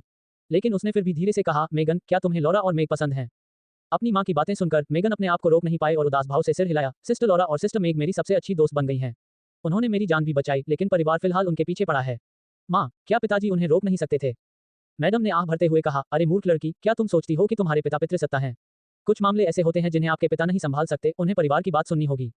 मेगन ने कुछ नहीं कहा, हालांकि वह अपनी माँ की तरह थी जो पारिवारिक मामलों की ज्यादा परवाह नहीं करती थी। परिवार के बच्चे अभी भी इसके भीतर की सामान्य बातों से अवगत थे। वह ये भी जानती थी कि कुछ चीजें ऐसी हैं जिनसे उसके पिता भी नहीं निपट सकते। मैडम ने मेगन की ओर देखा और जान गई कि उनकी बेटी समझ गई है। इस समय उसने मेगन से धीरे से कहा, परिवार में सचमुच कुछ गड़बड़ है, मुझे नहीं पता कि झाओ है का क्या होगा। ठीक है, मेगन, आप झाओ हाई के बारे में क्या सोचती हैं? जब मेगन ने अपनी माँ की बात सुनी तो उसका दिल उछल पड़ा। सच कहूं तो झाओ हाई के बारे में मेगन की छाप बहुत अच्छी थी। जब उस पर पहले हमला हुआ था तो उसने लॉरा और मेग से पूछा और पता चला कि झाओ हाई की चेतावनी के बिना दोनों उसकी रक्षा नहीं कर पाएंगे। इस वजह से मेगन ने झाओ हाई के प्रति आभारी महसूस किया। लेकिन वह एक लड़की थी, दुबली पतली, वह झाओ हाई के पास जाकर व्यक्तिगत रूप से अपना आभार व्यक्त नहीं कर सकती थी। इसके अलावा जब Zhao high sky water city के अंदर रह रहे थे तो उनकी एक दूसरे के साथ बहुत अधिक बातचीत नहीं होती थी।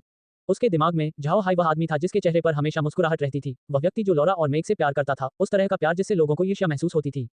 सबसे महत्वपूर्ण बात यह थी कि झाओ हाई लॉरा और मेग का बहुत सम्मान करते थे। उन्होंने लॉरा को अपना काम करने दिया और पूरे दिल से उन पर भरोसा किया। ऐसा लगता है कि उसके पास कुछ ऐसा भी है जिससे मेगन उसकी ओर आकर्षित महसूस करती है। इसलिए जब मैडम ने मेगन से पूछा कि वह झाओ हाई के बारे में क्या सोचती है तो उसका दिल मदद नहीं कर सका, लेकिन पागलों की तरह धड़क उठा, जिससे उसका चेहरा लाल हो गया। स्मिथ की पत्नी एक अनुभवी व्यक्ति थी, उसने मेगन के हाव भाव देखे तो समझ गई। उसने आह भरी और सोचा कि यह लड़की आखिरकार गिर गई है। लेकिन मैडम ने फिर भी अपना मुंह खोला और कहा, मिस्टर झाओ हाई ने अभी हाल ही में आपके 5वें अंकल से निपटा है। उसने परिवार से 20 जहाज भी छीन लिए। मैंने सुना है कि तुम्हारे 5वें चाचा अभी भी समुद्र में हैं। मेगन ने घूर कर देखा, उसने अपनी माँ की ओर देखा और कहा, माँ, 5वें चाचा के बारे में क्या? उसे श्रीमान से परेशानी क्यों हुई? मैडम ने आह भरते हुए कहा, इतना ही नहीं, तुम्हारे पिता को आज परिवार से एक नोटिस मिला है। इसमें कहा गया कि परिवार मिस्टर झाओ हाई से निपटने के लिए 9वीं रैंक के विशेषज्ञ को भेजेगा। इस बार मुझे डर है कि मिस्टर झाओ हाई बच नहीं पाएंगे। मेगन का रंग पीला पड़ गया, उसने अपनी माँ की ओर देखा और कहा, माँ, क्या तुम्हें यकीन है? परिवार वास्तव में मिस्टर झाओ हाई को मारने के लिए 9वीं रैंक के विशेषज्ञ को भेजेगा? परिवार ऐसा कैसे कर सकता है? नहीं, मैं पिताजी को ढूंढने जा रहा हूँ, मैं उन्हें बचा लूंगा श्रीमान। मैडम ने झट से मेगन का हाथ पकड़ लिया और बोली, मेगन, रुको। चिंता मत करो, तुम्हारे पिता और मैं पहले ही इस पर चर्चा कर चुके हैं। 9वीं रैंक भेजने के लिए अभी भी एल्डर्स असेंबली से अनुमोदन की प्रतीक्षा की जा रही थी। लेकिन हम ये भी सोचते हैं कि मिस्टर झाओ हाई को बचाना बहुत मुश्किल है, कम से कम आपके पिता ऐसा नहीं कर पाएंगे। मेगन के चेहरे का रंग बदल गया, वह बहुत चिंतित लग रही थी और उसने पूछा, माँ, मुझे परिवार को 9वीं रैंक वाले मिस्टर को मारने से रोकने के लिए क्या करना चाहिए? मैडम ने मेगन के चेहरे की ओर देखा और जान गई कि उनकी बेटी क्या सोच रही है। उसने मेगन के सिर पर हाथ फेरा और कहा, तुम्हारे पिता ने मिस्टर झाओ हाई को बचाने का एक तरीका सोचा था। मेगन, अब तुम जवान नहीं हो, मुझे लगता है कि हमें तुम्हारे पति की तलाश शुरू कर देनी चाहिए। क्या आपके मन में पहले से ही कोई है? आप मुझे बता सकते हैं और आपकी माँ इस मामले में आपकी मदद करेगी। जैसे ही मेगन ने अपनी माँ की बात सुनी, उसका चेहरा तुरंत लाल हो गया। माँ, हम मिस्टर के मामले के बारे में बात कर रहे हैं। हम अपने मामले तक कैसे पहुंचे? मैडम मुस्कुराई, तुम अभी जवान नहीं हो, तुम्हारी उम्र में तो तुम्हारी माँ तुम्हारे पापा से चूक चुकी थी। चलो इसके बारे में बात करें। आप इतने शर्मिंदा क्यों हैं? आंगन में पहुंचने के बाद वे बैठ गए और एक नौकर ने जाकर उन्हें चाय परोसी। उसके बाद स्मिथ ने नौकरों को उन दोनों के लिए कमरे से बाहर जाने के लिए अपना हाथ हिलाया। स्थिति को देखकर मैडम घूरने से खुद को नहीं रोक सकी, उसने स्मिथ की ओर अपना सिर घुमाया और कहा, क्या बात है मेरे प्रिय सिटी लॉर्ड? क्या बात है, अभिनय इतना रहस्यमय क्यों है? स्मिथ ने शांत चेहरे के साथ मैडम की ओर देखा और कहा, इस मामले के निहितार्थ बड़े होने वाले हैं।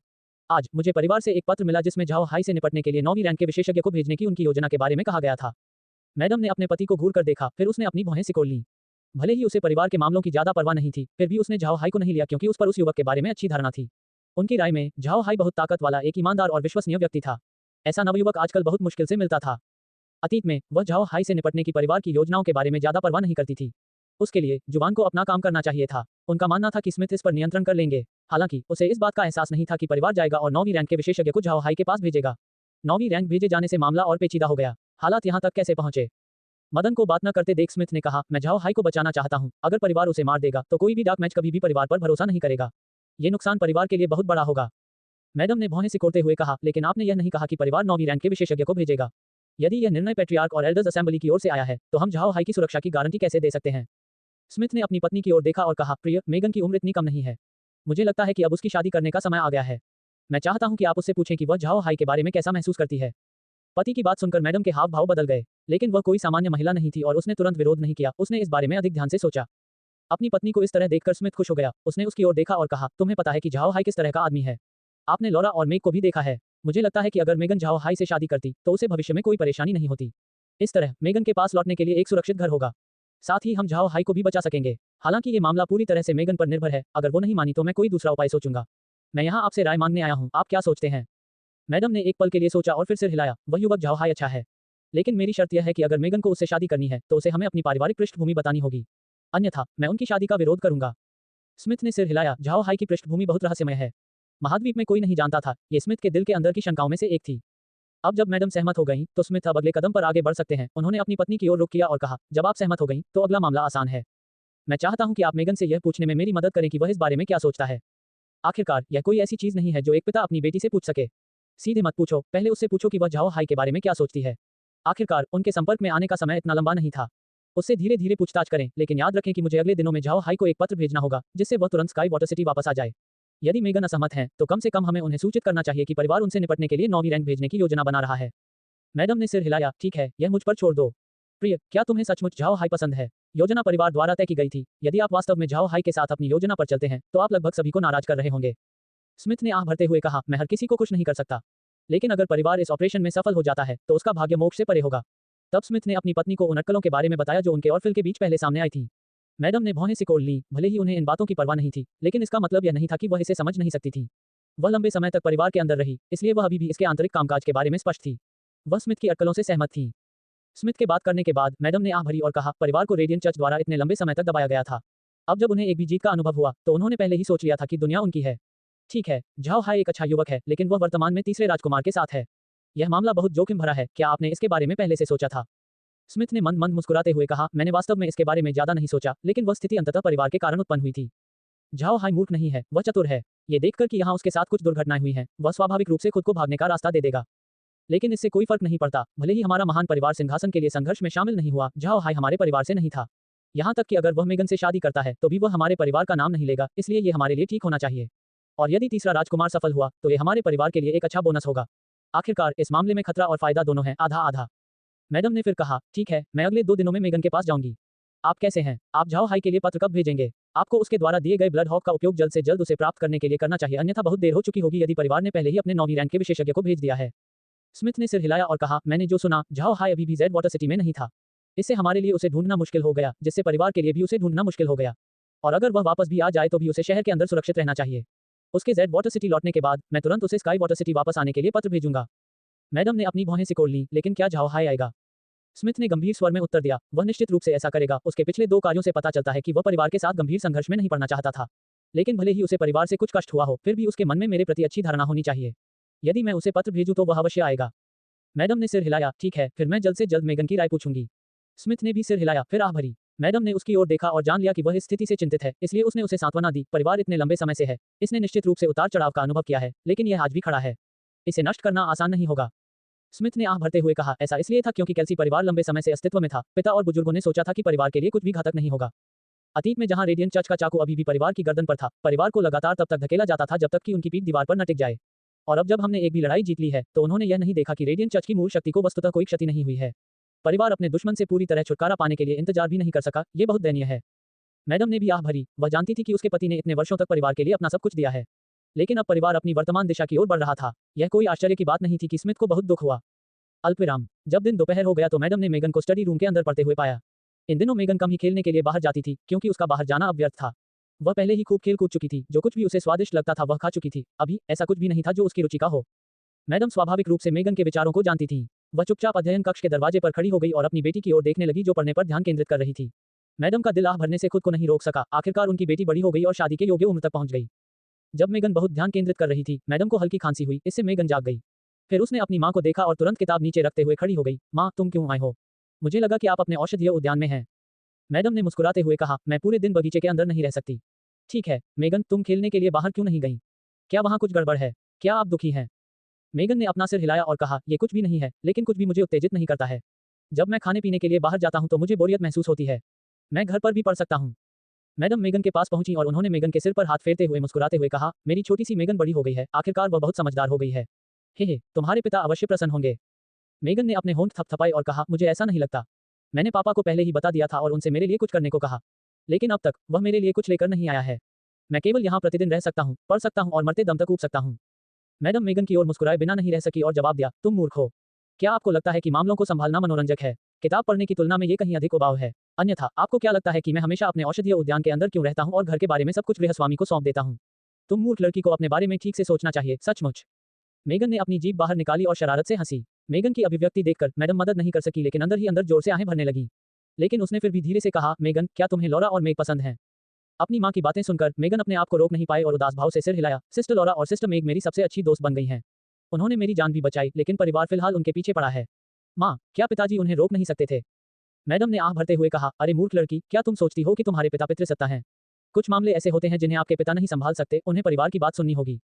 मेगन ने कुछ नहीं कहा, हालांकि वह अपनी माँ की तरह थी जो पारिवारिक मामलों की ज्यादा परवाह नहीं करती थी। परिवार के बच्चे अभी भी इसके भीतर की सामान्य बातों से अवगत थे। वह ये भी जानती थी कि कुछ चीजें ऐसी हैं जिनसे उसके पिता भी नहीं निपट सकते। मैडम ने मेगन की ओर देखा और जान गई कि उनकी बेटी समझ गई है। इस समय उसने मेगन से धीरे से कहा, परिवार में सचमुच कुछ गड़बड़ है, मुझे नहीं पता कि झाओ है का क्या होगा। ठीक है, मेगन, आप झाओ हाई के बारे में क्या सोचती हैं? जब मेगन ने अपनी माँ की बात सुनी तो उसका दिल उछल पड़ा। सच कहूं तो झाओ हाई के बारे में मेगन की छाप बहुत अच्छी थी। जब उस पर पहले हमला हुआ था तो उसने लॉरा और मेग से पूछा और पता चला कि झाओ हाई की चेतावनी के बिना दोनों उसकी रक्षा नहीं कर पाएंगे। इस वजह से मेगन ने झाओ हाई के प्रति आभारी महसूस किया। लेकिन वह एक लड़की थी, दुबली पतली, वह झाओ हाई के पास जाकर व्यक्तिगत रूप से अपना आभार व्यक्त नहीं कर सकती थी। इसके अलावा जब Zhao high sky water city के अंदर रह रहे थे तो उनकी एक दूसरे के साथ बहुत अधिक बातचीत नहीं होती थी। उसके दिमाग में झाओ हाई वह आदमी था जिसके चेहरे पर हमेशा मुस्कुराहट रहती थी, वह व्यक्ति जो लॉरा और मेग से प्यार करता था, उस तरह का प्यार जिससे लोगों को ईर्ष्या महसूस होती थी। सबसे महत्वपूर्ण बात यह थी कि झाओ हाई लॉरा और मेग का बहुत सम्मान करते थे। उन्होंने लॉरा को अपना काम करने दिया और पूरे दिल से उन पर भरोसा किया। ऐसा लगता है कि उसके पास कुछ ऐसा भी है जिससे मेगन उसकी ओर आकर्षित महसूस करती है। इसलिए जब मैडम ने मेगन से पूछा कि वह झाओ हाई के बारे में क्या सोचती है तो उसका दिल मदद नहीं कर सका, लेकिन पागलों की तरह धड़क उठा, जिससे उसका चेहरा लाल हो गया। स्मिथ की पत्नी एक अनुभवी व्यक्ति थी, उसने मेगन के हाव भाव देखे तो समझ गई। उसने आह भरी और सोचा कि यह लड़की आखिरकार गिर गई है। लेकिन मैडम ने फिर भी अपना मुंह खोला और कहा, मिस्टर झाओ हाई ने अभी हाल ही में आपके 5वें अंकल से निपटा है। उसने परिवार से 20 जहाज भी छीन लिए। मैंने सुना है कि तुम्हारे 5वें चाचा अभी भी समुद्र में हैं। मेगन ने घूर कर देखा, उसने अपनी माँ की ओर देखा और कहा, माँ, 5वें चाचा के बारे में क्या? उसे श्रीमान से परेशानी क्यों हुई? मैडम ने आह भरते हुए कहा, इतना ही नहीं, तुम्हारे पिता को आज परिवार से एक नोटिस मिला है। इसमें कहा गया कि परिवार मिस्टर झाओ हाई से निपटने के लिए 9वीं रैंक के विशेषज्ञ को भेजेगा। इस बार मुझे डर है कि मिस्टर झाओ हाई बच नहीं पाएंगे। मेगन का रंग पीला पड़ गया, उसने अपनी माँ की ओर देखा और कहा, माँ, क्या तुम्हें यकीन है? परिवार वास्तव में मिस्टर झाओ हाई को मारने के लिए 9वीं रैंक के विशेषज्ञ को भेजेगा? परिवार ऐसा कैसे कर सकता है? नहीं, मैं पिताजी को ढूंढने जा रहा हूँ, मैं उन्हें बचा लूंगा श्रीमान। मैडम ने झट से मेगन का हाथ पकड़ लिया और बोली, मेगन, रुको। चिंता मत करो, तुम्हारे पिता और मैं पहले ही इस पर चर्चा कर चुके हैं। 9वीं रैंक भेजने के लिए अभी भी एल्डर्स असेंबली से अनुमोदन की प्रतीक्षा की जा रही थी। लेकिन हम ये भी सोचते हैं कि मिस्टर झाओ हाई को बचाना बहुत मुश्किल है, कम से कम आपके पिता ऐसा नहीं कर पाएंगे। मेगन के चेहरे का रंग बदल गया, वह बहुत चिंतित लग रही थी और उसने पूछा, माँ, मुझे परिवार को 9वीं रैंक वाले मिस्टर को मारने से रोकने के लिए क्या करना चाहिए? मैडम ने मेगन के चेहरे की ओर देखा और जान गई कि उनकी बेटी क्या सोच रही है। उसने मेगन के सिर पर हाथ फेरा और कहा, तुम्हारे पिता ने मिस्टर झाओ हाई को बचाने का एक तरीका सोचा था। मेगन, अब तुम जवान नहीं हो, मुझे लगता है कि हमें तुम्हारे पति की तलाश शुरू कर देनी चाहिए। क्या आपके मन में पहले से ही कोई है? आप मुझे बता सकते हैं और आपकी माँ इस मामले में आपकी मदद करेगी। जैसे ही मेगन ने अपनी माँ की बात सुनी, उसका चेहरा तुरंत लाल हो गया। माँ, हम मिस्टर के मामले के बारे में बात कर रहे हैं। हम अपने मामले तक कैसे पहुंचे? मैडम मुस्कुराई, तुम अभी जवान नहीं हो, तुम्हारी उम्र में तो तुम्हारी माँ तुम्हारे पापा से चूक चुकी थी। चलो इसके बारे में बात करें। आप इतने शर्मिंदा क्यों हैं? मेगन ने अपनी माँ की ओर देखा, वह शर्मिंदा नहीं थी, लेकिन वास्तव में उसके पास कोई नहीं था जिसने उसके दिल को स्काई वाटर सिटी में स्थानांतरित कर दिया हो। उसके लिए यह मामला काफी अजीब था। इस समय उसके दिमाग में धीरे धीरे एक आकृति उभरी जो और भी स्पष्ट होती जा रही थी। उस व्यक्ति के चेहरे पर हल्की मुस्कान थी, उसका शरीर सभ्य था, उसने अपना वस्त्र इस तरह से पहना था जैसा उसने पहले कभी नहीं देखा था और बहुत ही सहज स्वर में बोल रहा था। छवि बहुत स्पष्ट हो जाने के बाद उसने एक व्यक्ति को देखा, झाओ है। झाओ हाई के बारे में सोचते समय मेगन का चेहरा लाल होने से बच नहीं सका। हालांकि जब उसे झाओ हाई की वर्तमान स्थिति की याद दिलाई गई तो उसका रंग फीका पड़ गया। लेकिन मेगन पहले से ज्यादा मजबूत थी, एक बार उसके सामने ऐसी स्थिति आ गई थी जहां वह असहाय थी। उसने अपने ऊपर किए गए हत्या के प्रयास से कुछ सीखा। बिना किसी संदेह के वह झाओ हाई के बारे में चिंतित थी। इसलिए जब उसकी मां ने उसे उसकी वर्तमान दुर्दशा के बारे में बताया तो वह बहुत चिंतित हो गई। इस समय उसके दिमाग में 2 मामले थे, एक झाओ हाई था और दूसरा उसकी शादी थी। लेकिन जब झाओ हाई की छवि उसके दिमाग में आई तो दोनों तुरंत एक दूसरे से जुड़ गए। ऐसा लग रहा था कि जैसे ही दोनों विचार एक हो गए, मेगन ने अपना दिमाग साफ कर लिया। जब मैडम ने देखा कि मेगन कुछ नहीं बोल रही तो उनके चेहरे के भाव बारी बारी से अजीब से भ्रमित होने में बदल गए। उसने मेगन की ओर देखा और कहा, मेगन, क्या कुछ हुआ? आप किस बारे में सोच रहे हैं? मेगन ने अपना सिर घुमाकर अपनी माँ की आंखों की ओर देखा और कहा, माँ, मिस्टर झाओ हाई को बचाने के लिए पिता ने क्या उपाय सोचा? क्या आप मुझे बता सकते हैं? मैडम ने मेगन की ओर देखा और कहा, मेगन, हम सचमुच कुछ नहीं कर सकते। यह ऐसी चीज नहीं है जिसके बारे में आपको चिंता करनी चाहिए। आओ मुझे बताओ कि तुम क्या सोच रहे थे। मेगन ने मैडम की ओर देखा और कहा, माँ, अगर मैं मिस्टर झाओ हाई से शादी करूं तो क्या पिता उसे बचा सकते हैं? मेगन के सवाल ने मैडम के मुंह से बोल छीन लिए। आज झाओ हाई की स्थिति को समझाने का उनका मुख्य उद्देश्य उस युवक के बारे में मेगन के विचारों को जानना था। अगर मेगन की उसके बारे में अच्छी धारणा थी तो मैडम अगले कुछ दिनों में धीरे धीरे झाओ हाई से शादी करने की दिशा में उनकी बातचीत को आगे बढ़ाएंगी। अगर वह मान गई तो मामला आसानी से सुलझ जाएगा। मैडम ने नहीं सोचा था कि मेगन सच में ऐसा कुछ सोचेगी, क्योंकि इसमें बहुत सारे कारक शामिल हैं। मैडम ने सोचा कि मेगन का दिमाग अन्य मामलों पर होगा। मेगन ने देखा कि उसकी माँ कुछ नहीं बोल रही है, उसने सोचा कि उसके विचार को ठीक से स्वीकार नहीं किया गया। उसने तुरंत कहा, माँ, अगर मैं मिस्टर झाओ हाई से शादी करूं तो वह हम में से एक होगा। यदि वह परिवार बन जाता है तो क्या परिवार उससे निपटने के लिए लोगों को भेजना बंद नहीं कर देगा? मैडम ठीक हो गईं। उन्होंने मेगन की ओर देखा और आह भरते हुए कहा, मेगन, क्या तुम सच में चाहती हो? यदि आप झाओ हाई से शादी करते हैं तो आपको उसे लॉरा और मेग के साथ साझा करना होगा। मेगन का चेहरा लाल हो गया, लेकिन उसने फिर भी दृढ़ता से सिर हिलाया। हाँ माँ, मैं सोच रही हूँ कि अगर मिस्टर से शादी करूँ तो ऐसा सिर्फ इसलिए नहीं होगा कि मेरे मन में उनके बारे में अच्छी धारणा है, बल्कि कैसी परिवार के लिए भी। मैडम ने आश्चर्य से मेगन की ओर देखा। मेगन, तुम ऐसा क्यों कहती हो?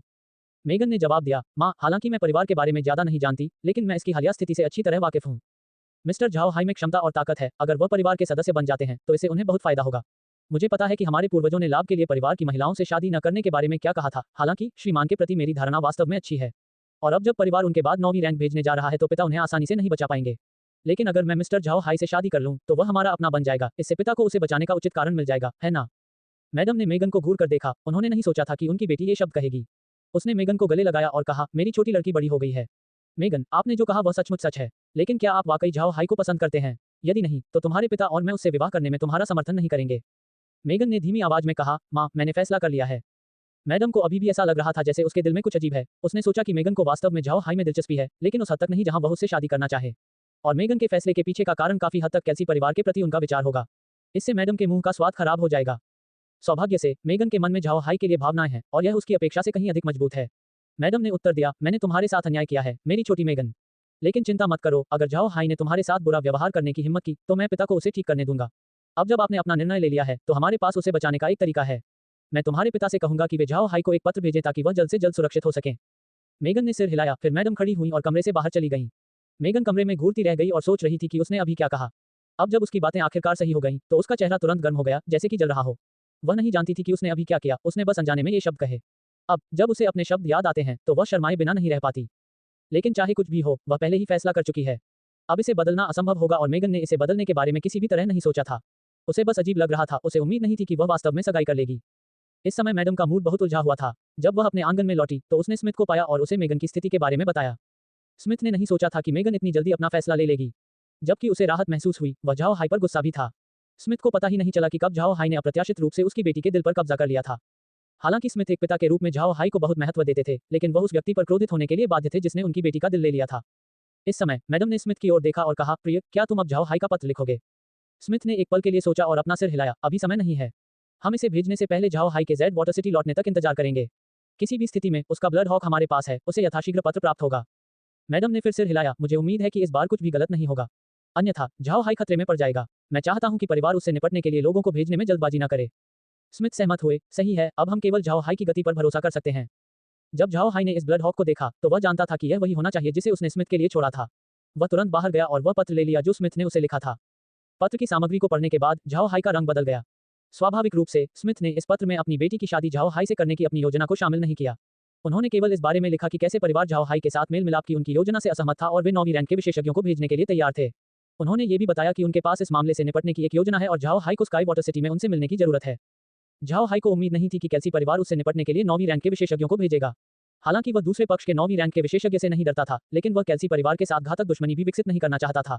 यदि वह परिवार के साथ दुश्मन बन जाता है तो यह उसकी भविष्य की योजनाओं के लिए हानिकारक होगा। परिवार चार्ली पर दबाव डाल सकता है और चार्ली उसके पक्ष में कैसी परिवार को नाराज नहीं करना चाहेगा। उस समय झाओ हाई को डर था कि वह रोसेन साम्राज्य के अंदर नहीं रह पाएगा। जब झाओ हाई कमरे में लौटा तो उसने लौरा को पत्र दिया। लौरा ने झाओ हाई के रंग में जो देखा उससे यह एक गंभीर मामला रहा होगा। उसने तुरंत पत्र पढ़ा और जल्द ही उसकी अभिव्यक्ति भी बदल गई। उसने झाओ हाई की ओर मुड़ते ही मेग को पत्र सौंप दिया। भाई है, आप क्या सोचते हैं?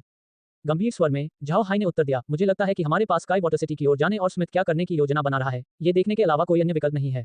अन्यथा हम केवल 9वीं श्रेणी के परिवार से निपट सकते हैं और आशा करते हैं कि वे हमें परेशान करना बंद कर देंगे। लौरा ने सोचा कि यह स्थिति असंभव थी। यदि वे वास्तव में कैसी परिवार के 9वें रैंक को मार देते हैं तो वे निश्चित रूप से उन्हें नहीं छोड़ेंगे। 9वीं रैंक किसी भी परिवार के लिए बेहद महत्वपूर्ण होती है। मेग और अन्य लोगों द्वारा पत्र पढ़ने के बाद उनके चेहरे भी बदल गए। वे समझ गए कि यदि कैसी परिवार उनके बाद 9वीं रैंक भेजता है तो इसका मतलब है कि परिवार ने अपने समूह को पूरी तरह से नष्ट करने का फैसला किया है। लौरा ने कहा, हम कब निकलेंगे? झाओ हाई ने उत्तर दिया, मैं पहले जाकर ट्रेजेबो से बात करूंगा। तो चलिए हेवन को एबद्वीप की ओर ले जाएं, जबकि बाकी जहाज मुहिम द्वारा भरने के लिए पीछे रहेंगे। मैं घोस्ट स्टाफ को लेकर स्काई वाटर सिटी में एक ब्लड हॉक भेजूंगा। इसके आने के बाद हम अंतरिक्ष के माध्यम से वहां उपस्थित होंगे। हमारे लिए समुद्र अब सुरक्षित नहीं है।